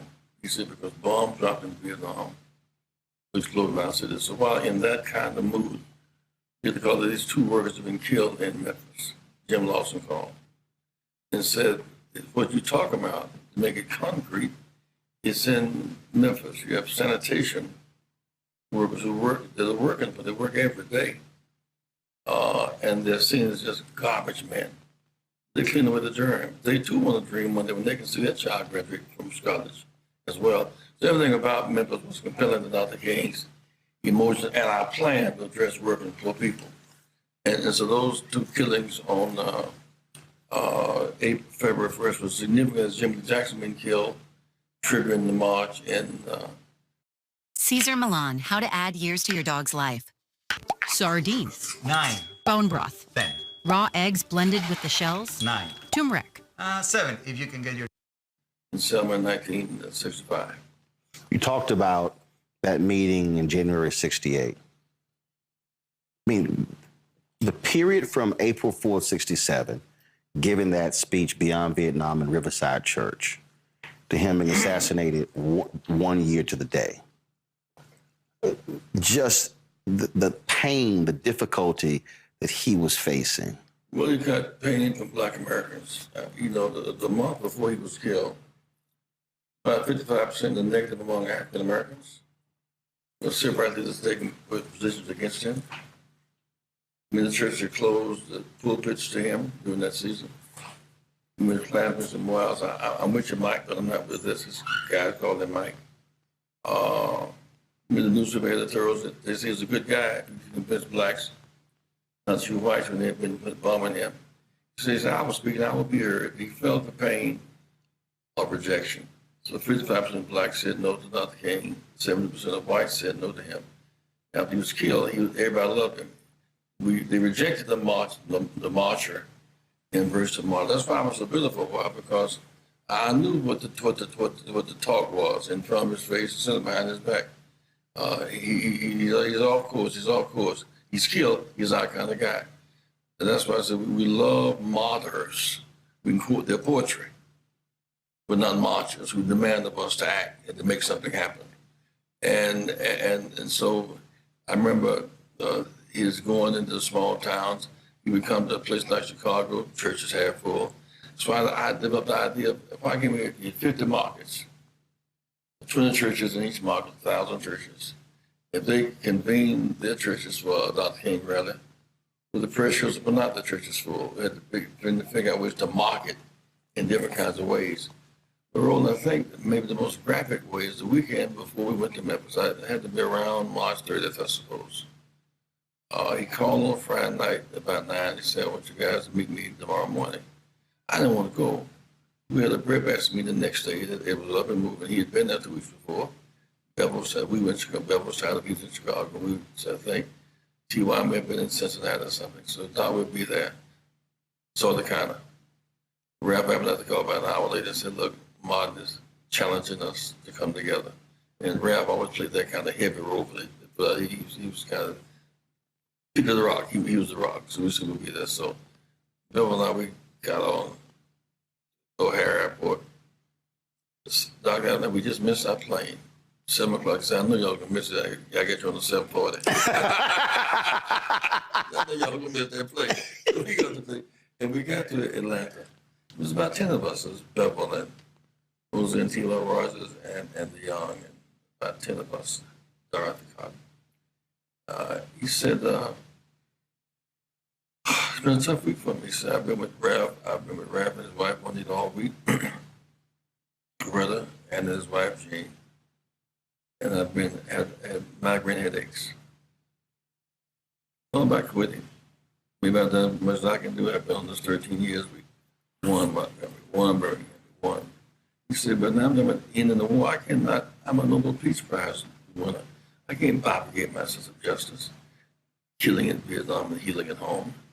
Killing in Vietnam and prospering at home. He said, I can't do that. He said, maybe I should just become president of the White House. I should rather do speeches, make money, and write books. But if I quit, if I turn around, I'm Andy said, Doc, don't talk that way. He said, Andy, be quiet. Don't say peace, peace, never is no peace. Let me finish talking. It's kind of Jeremiah. They don't say peace, peace, never is no peace. And when he said, be quiet, we listened. He said, but I can't turn around because Harriet Tubman and Frederick Douglass, who never gave up, they wouldn't accept me. I can't go back. So maybe I thought, if I would fast to the point of death. So there's a disunity in our movement. He said that as Stokely and Rapp, we're friends. We disagree on some strategy. And Jim Farmer and Paul McKissick and Roy Wilkins and Whitney Young. So because we're friendly, they come at my bedside. We'd hold on before I would die. We could regroup right there. Things were very solemn.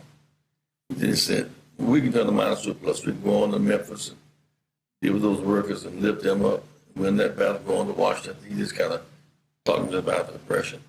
For some reason, I was taking notes. It was like the three moves of Jesus. Let this cup pass from me. As he prayed, disciples slept. Did not my will, but thine be done. He went to the same three moves. That was that Saturday morning before. When he got through, I remember Bevel said, Dr. King, we get to Washington.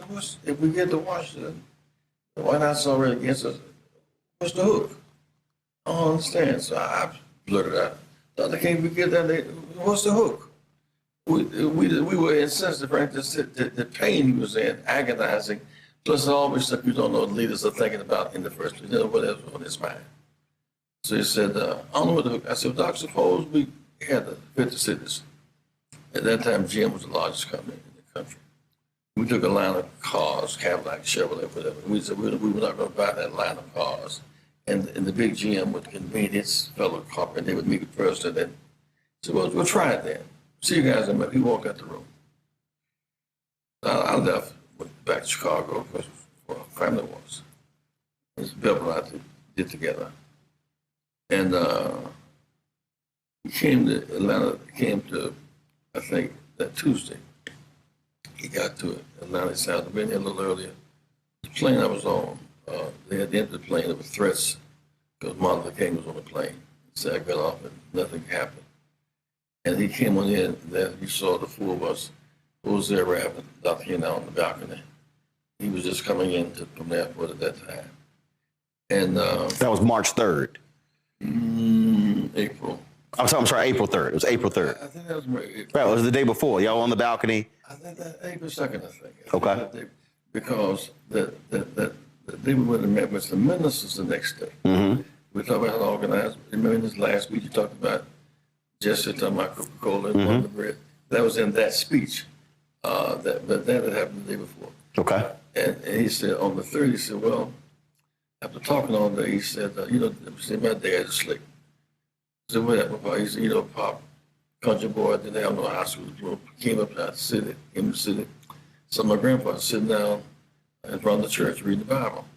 And so he said, I want to join your church, Pop. He said, once Dad found that Grandpa had a daughter, so Dad was all in. And his mom was apparently in private school at that point. He said, so Dad messed around and he and my mama got married. And Dad revived his education, commitment to education. He said, and he kind of walked through his family tree. And his brother was born, his sister was born, and all that. Then he said, I don't feel like speaking tonight. I'm kind of dry. Jesse, you go. Doc, I've been speaking to ministers earlier that day. I shot my best shots. Doc, I don't have it. So you ought to do it. So they apparently asked Andy too, and they said, Ralph, you go. So Ralph suggested let's go together. So that's why Ralph ended up going together, because Ralph could always fill a spot in that way. So Ralph and I went to the church, and it was raining that night. At that time, Mason Temple had a 10-top roof. We got in the door, the side door of the church. People cheered. The church about half full. And they cheered. Right, Ralph said, Jesse, you understand, they're not cheering for us. They think Martin behind us. They ain't think about it. So we went down the side of the church to the back of Mason Temple, back where Bishop Mason is entombed. We went to the telephone, down the telephone, said, Martin, you come, just let them see you. You don't have to do a lot of talking. So Al and Jesse and I both will talk. So Dr. King, we went back and told Dr. King was on the way to cheer again. Ben Dukes was there, and Bishop Patterson was there. I remember that very distinctly. Dr. King walked in, they cheered. And so Ralph gave a rather long introduction. Trying to let him buy time. There's a picture of me trying to debrief Dr. into what I thought was happening. And what I thought was, he was already in his own zone. I'm just talking. She got me and said, the end of the time I could live, it should be now. He talked about when Aristotle lived, and Aristotle he started walking through Greek history and world history. But this is the time to be alive. And then at some point he shifted and said, but I'm not fearing any man. Now, in retrospect, there may have been in his mind threats on his life, which he would internally, we would never know he was facing the threat of and or fear of death, because he always told us there's no defense against ambush and sabotage, so don't be afraid of death. He convinced us we could go to jail without fear, die without fear. We kind of that. He didn't share that. He said, but minister said, you guys, we can just share the pain. If the government workers heard that these big companies feel the pain, we went. Redistribute the pain. He said, "You're in the mountaintop. I've seen the promised land, and I may not get there, but we will get there, boy." He said, anyway, Roland, that men were crying, ministers were crying. It was like it was real, so authentic, so real, so genuine. And it could happen. It was going to happen. It was not going to happen, but it could happen. And so when he got through, we turned to me and we embraced. The next day, we stayed most of the day. I think the commandos came out for a while, and we talked about some of their issues. I had been branched down there in the group, Wayne Bennett group in Chicago, preparing to sing at the rally that night. Right. He's upstairs on the balcony, and you're downstairs by the car with Ben Branch. I was downstairs, coming across the courtyard. I was in the car. Yeah, I was coming this way. We just left the carousel. And Dr. Jesse, we go into Billy's house. I set the dinner up at Billy's house and his wife. He said, and you don't even have on a tie. I said, Doc, prerequisite for eating is not a tie, it's an appetite. He said, you're crazy. We laughed about it. I said, but you're the one that's late. He was an hour late. And Ben spoke to him. He said, and he'd heard Ben pressures on the saxophone the week before, at the break vaccine 2 weeks before. And Ben said, I should play it. And he read it, Doc, pow. He said, Doc, pow. And somebody said, get low, because it was a hit. And we didn't know what the hit was going to be spring bullets. So I was on the ground, and the rap was in the room. I think Bernard must have been downstairs. Billy Cowles was about so far, trying to go down the steps. And there's a picture of Andy, Billy Cowles, and someone just and they later pointing that way. And that pointing is that the bullet didn't come from that way, because it came from that way. So the police had their guns drawn. Go the way the bullet came from. The bullet came from that way. That's that picture. Mr. Withers, the photographer, he was there. Ernest Withers. And he scooped up a couple of jars of blood. Tried to give me one and Ralph one. I couldn't touch the blood. I remember Ralph coming back. My son, my brother been shot. I'm his dearest friend. Ralph, Martin, hold on. We need you to hold on. Martin, hold on. But I was gone at that point, you know. So I just got up and dragged myself off, and I was standing next door, the room next door. I called Mrs. King. She was in the bed. She said, "Jess, how you doing?" I said, "I'm doing this fine." I said, "Mrs. King, couldn't quite get my mouth together." I said, "I'm reading." I said, "Doc been shot, I think, in the shoulder." I knew better. I couldn't say what I had just seen. I want to check up in that way. I said, "But you should try to go and see him if you can." She said, "I'll be there momentarily." She got up out the bed. And apparently, for 7, 8 minutes, someone called, the press, and said he was dead. Man, bedlam broke out. I mean, the fires around the country. But what excited me the most was, I think it was Reverend Joe Lyons said, "We can't let one bullet kill a movement."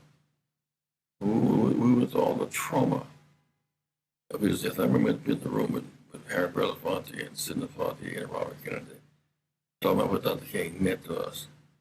And doggone, we were in Washington, Robert Kennedy got killed. Boom, boom, back to back. But go back. You call Coretta Scott King, and before that, he's laying there. Y'all surrounding him, and we received the photos of Ralph Abernathy kneeling next to him. Where are all of you mentally in that moment? Because, I mean, this is your leader. This is, I mean, you were just joking. You were talking about going to dinner. Brains frozen. I mean, what do you do except somebody, I think Billy Collins got a sheet to cover his face. I think that somebody called the ambulance, 911, like, we're frozen. And the ambulance came rather quickly. It was too late. He was dead upon impact in my jet. Billy hit him with that and blew his heart out. And so I called BON in Chicago, because at that time, Don Canese was running the news in Rebels. My wife and children, and Red Bastard in Chicago, because we had a pretty substantial movement running by the time. And so I explained in the press game what happened. Jose and I was standing side by side. There's pictures of that press conference. And rather than go with them to the morgue, I flew back to Chicago because my family was there. All the rest of them lived in Atlanta. I lived in Chicago. So you wanted to get back home immediately? Get rid of my family and get ready to come back to Atlanta because of the funeral.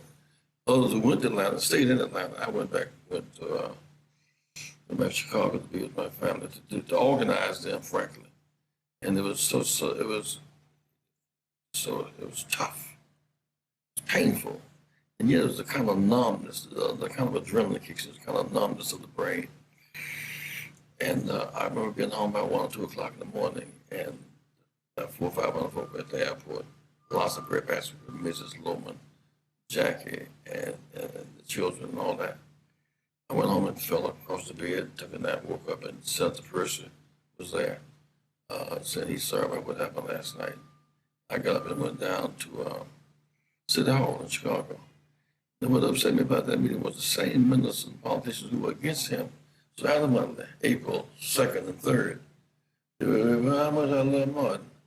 I wanted to kick the table over. I mean, this is so. And you didn't change clothes. You slept in those clothes. You go down to City Hall, and there's this outpouring of let's rename the street Martin Luther King Drive. All that, I thought all that to be so hypocritical and symbolic.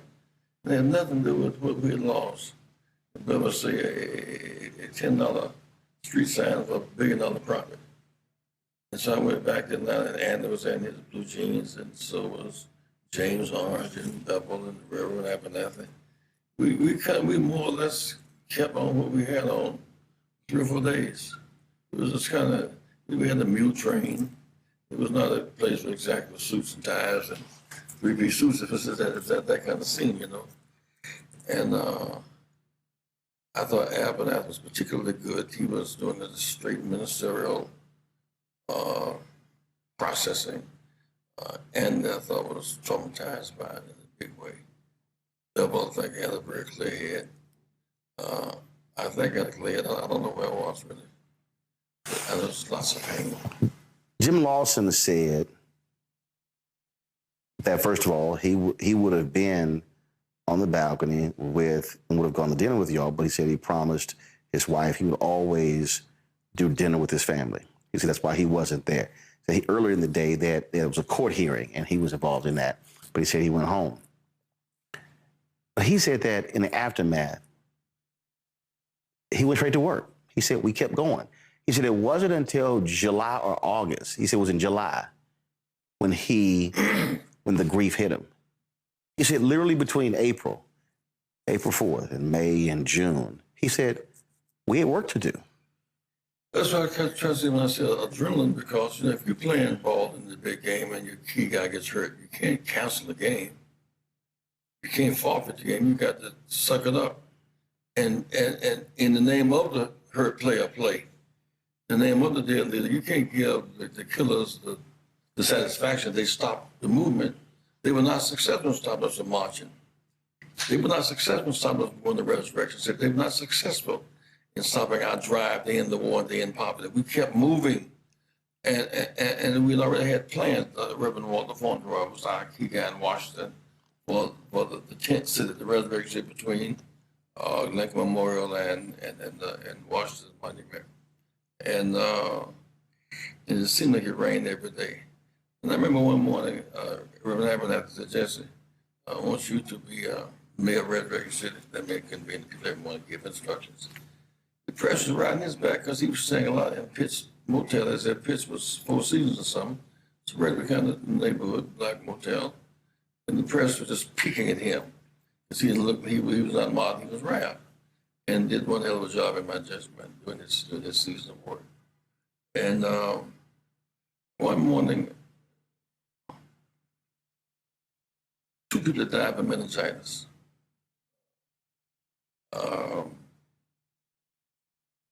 Men that seemed to vacate the camp.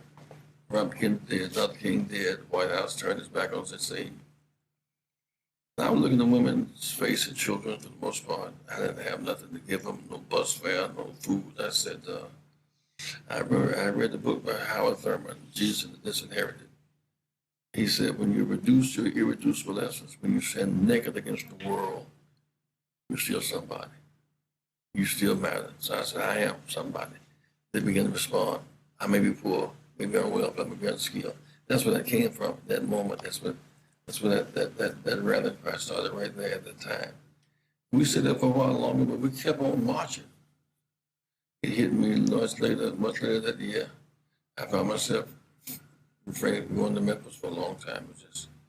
And I don't like to go to Memphis now. Matter of fact, I go because Memphis has a new meaning to me now. You see, the king, to me, Atlanta was Bethlehem. He had nothing to do with Bethlehem where he was born. And Mason Temple really was Gethsemane, mountaintop. And the balcony was Calvary. In a certain way, I can understand about it going back to Atlanta, but he went to heaven from Memphis.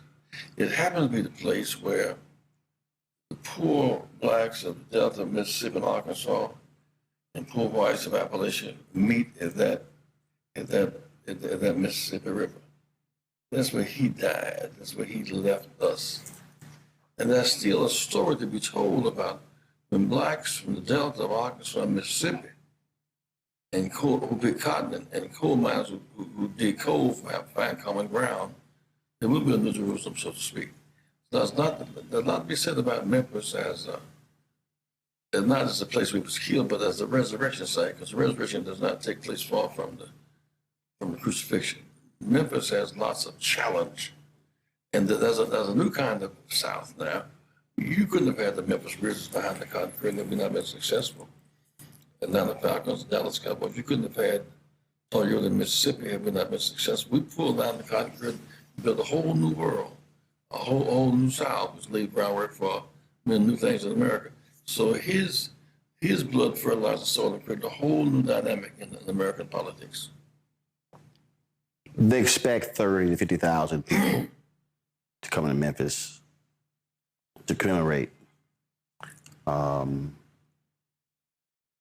his assassination. But what do you want? And in fact, they expect several former presidents to be there. I asked Trump at the White House when he met with the TV anchors, does he plan on attending? He said he thought so. If Trump is there, what do you want him to leave Memphis with? And what do you want the people to leave with? It's one thing to come there to commemorate, to remember his assassination. It's different to leave. I don't think Trump has been to the statue on the mall. Trump's positions are so antithetical to Dr. King's vision, he may not be received well. Should he come? Well, it's his choice to make. I don't think he'll not be cheered. It's not like he'll be cheered. My concern is not that people come for the service, for the celebration, the commemoration.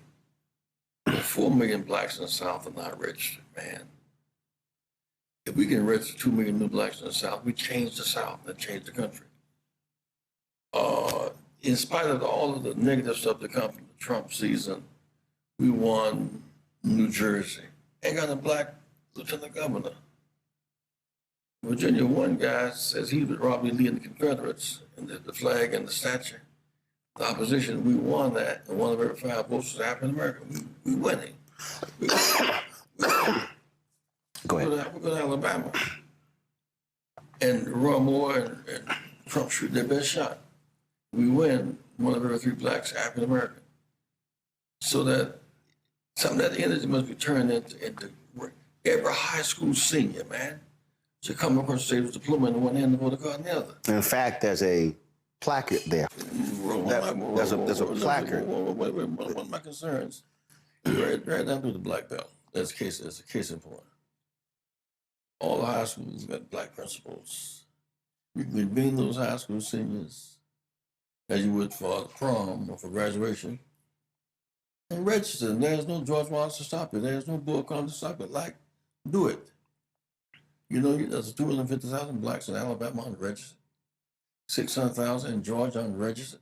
This is the time for us to show our love for the Dr. King and the cause by fulfilling the dream with a full registration crusade drive.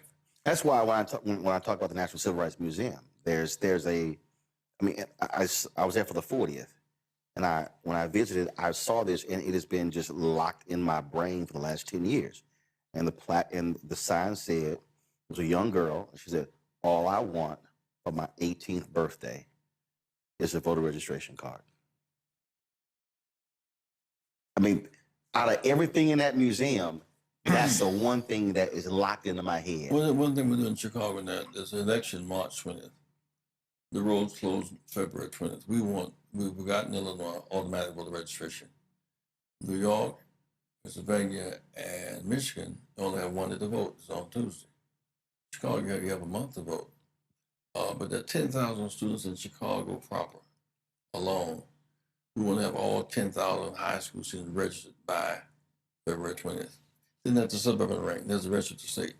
This to energize and unleash these youth the power of applied civics. All those in city colleges, concerned that they can't afford the additional books, vote for them. All those in college who want tuition lower, since student loans are greater than credit card debt.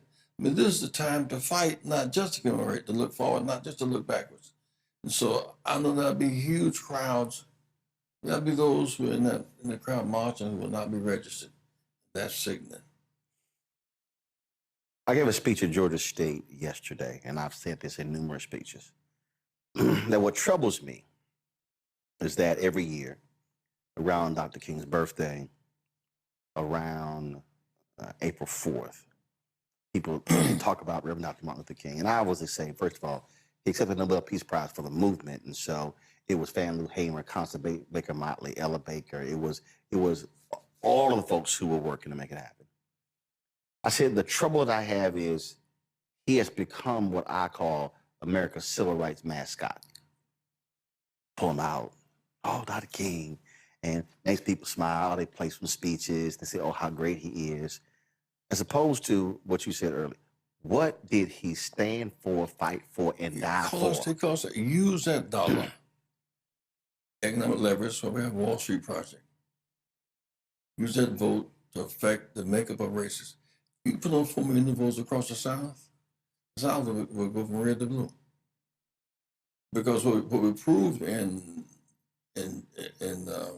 Georgia, except it was nullified this time around, the votes were nullified, in Alabama and Virginia, the southern states, and we voted coalition with progressive whites, women, and workers. We're the new majority. You know, we got the right to vote in 1965. First 185 years to protect the right to vote. White women couldn't serve on juries, it unleashed that dimension.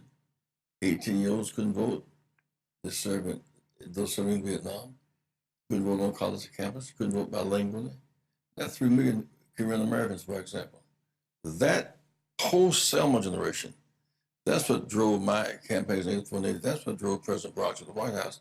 The post-Selma voters and fighters.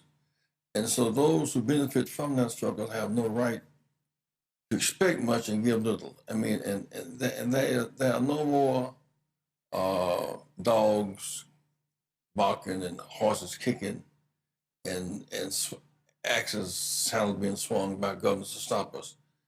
And that requires really doing it. And to me, that's my way of saying thank you to Dr. King for his life and for his service. Why did you stay on the path? He sent you to Chicago for breadbasket. Others went in different areas.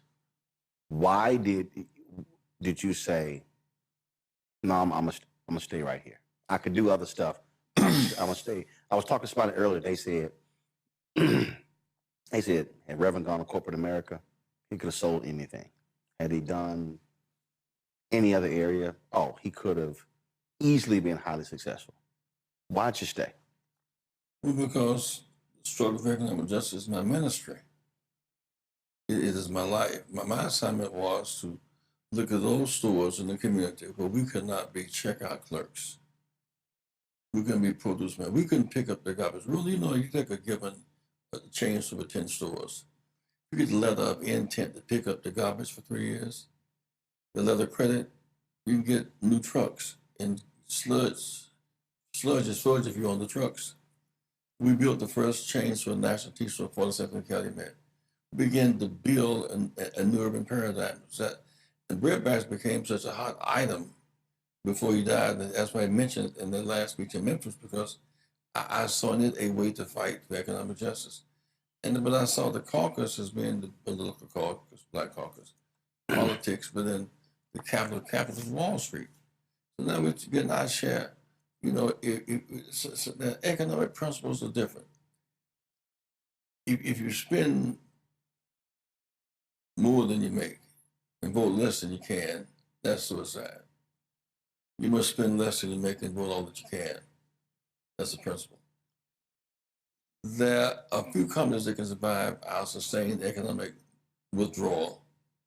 And therefore, I went to the shareholders meeting at Hewlett-Packard, and they had said first in Silicon Valley that we should not leverage them because they could withstand it. And second, the position was that they didn't have to show the EO1 reports. So we bought shares of stock in 25 companies. That's as opposed to picking outside. We went to shareholders meeting, where you have Bloomberg and New York Times, New York Bureau in the back. So I said, 25% of our company stock is African American Latino. And none of them on our board. We can share about that much stock. We don't advertise to any of them. None in our C-suites. They said, wait, let's have a meeting. So we met, and I must say it was a very good meeting. Now there are 4 Blacks on the board of HP. Jim Bell's on the board at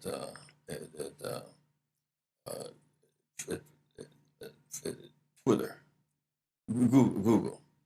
And on the board of Facebook now is Ken Chenault. On the board of Twitter is Deborah Lee. The chair who succeeded Bill Gates at Microsoft. John Thompson. John Thompson, Floridian, by the way. But by going to those meetings and leveraging our consumer strength and our capacity and gender coalition and imagery, that happened. So I find this to be fascinating ministry. I can see the evidence of our work. I see people working and being trained. We're trying to get 1,000 churches, take an empty Sunday school room and put 20 laptops and teach our children apps and codes and financial literacy and stock market game. There may be 1 million jobs right now for coders right now. And we cannot wait for Trump to train our children to do it. We can do it ourselves, and we must, and we can, and we will.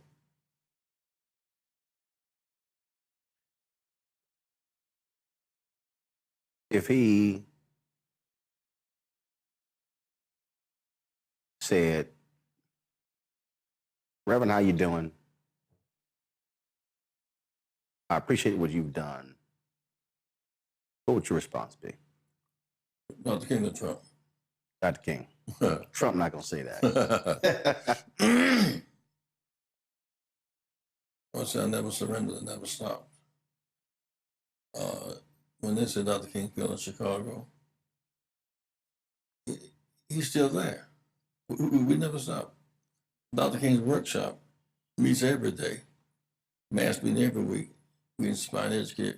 From that platform, Al Washington spoke, William Barber spoke, Barack Obama spoke, Charlie Hayes spoke. From that platform, Mandela spoke, Free South Africa. From that platform, the Cuban Brother Reverend Home for President. From that platform, we've helped to change the world.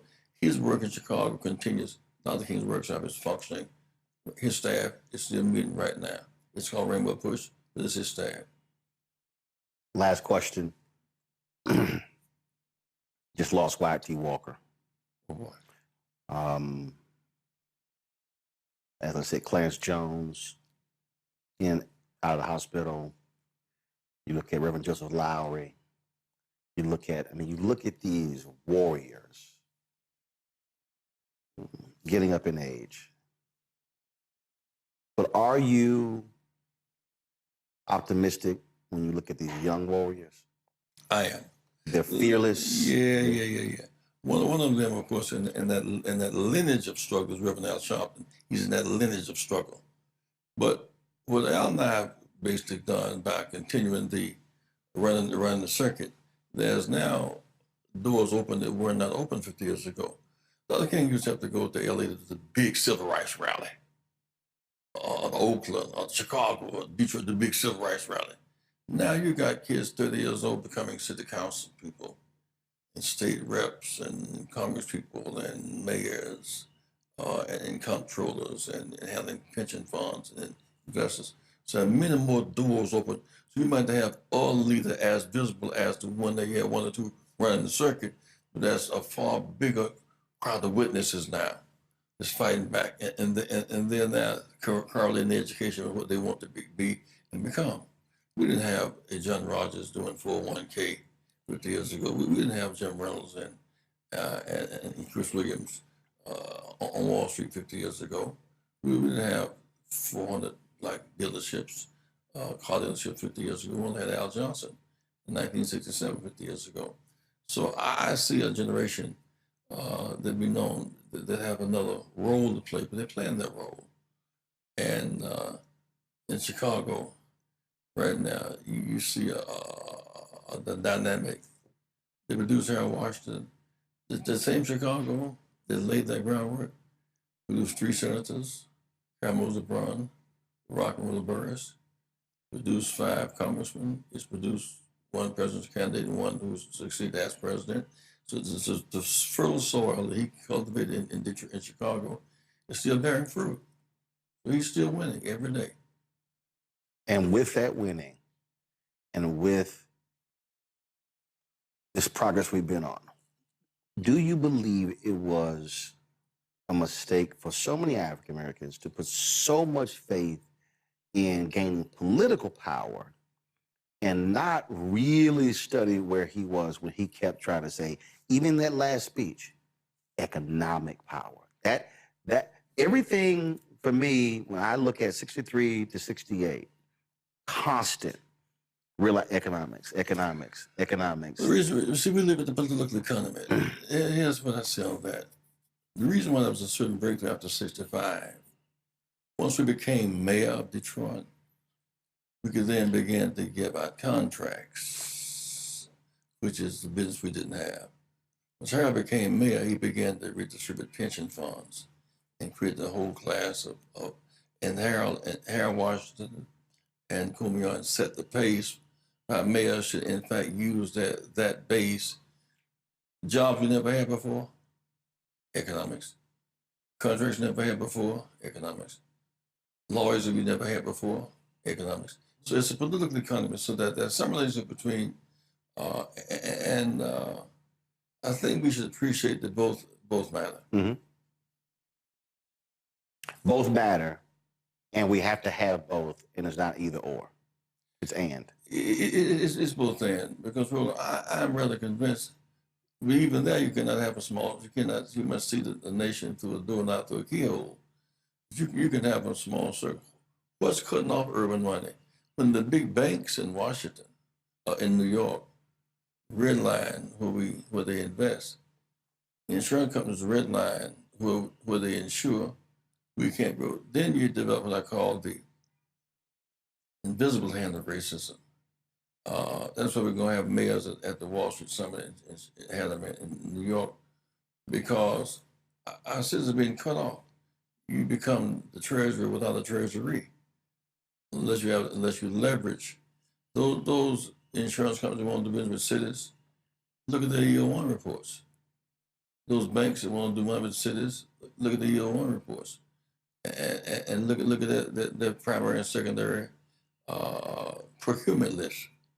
Part of what we're doing right now, mayors can do. You should not do business with City Hall unless you see the EO1 report, where they land, what their records are. Any mayor really can do that, they just will. All right, folks, that is it for us. We certainly appreciate you joining us on today's show. If you missed any of our coverage this week of the passing Reverend Jesse Jackson Sr., please go to our YouTube channel or go to Black Star Network app. Check it all out. We will have more things we'll be covering this weekend as well. All right, folks. Don't forget, support the work that we do. Please join our Bring the Funk fan club. Our goal is to get 20,000 of our fans contributing on average $50 each a year. That comes out to $4.19 a month, 13 cents a day. You support this show. You support The Breakdown with Brittany Noble. You support The Other Side of Change. You support the numerous shows that we have on the network. And so we greatly appreciate it. If you want to use Cash App, use the Stripe QR code. You see it right here on the screen. It's also for credit cards. Checks and money order. Make it payable to P.O. Box 57196, Washington, D.C. 2003 7-0196.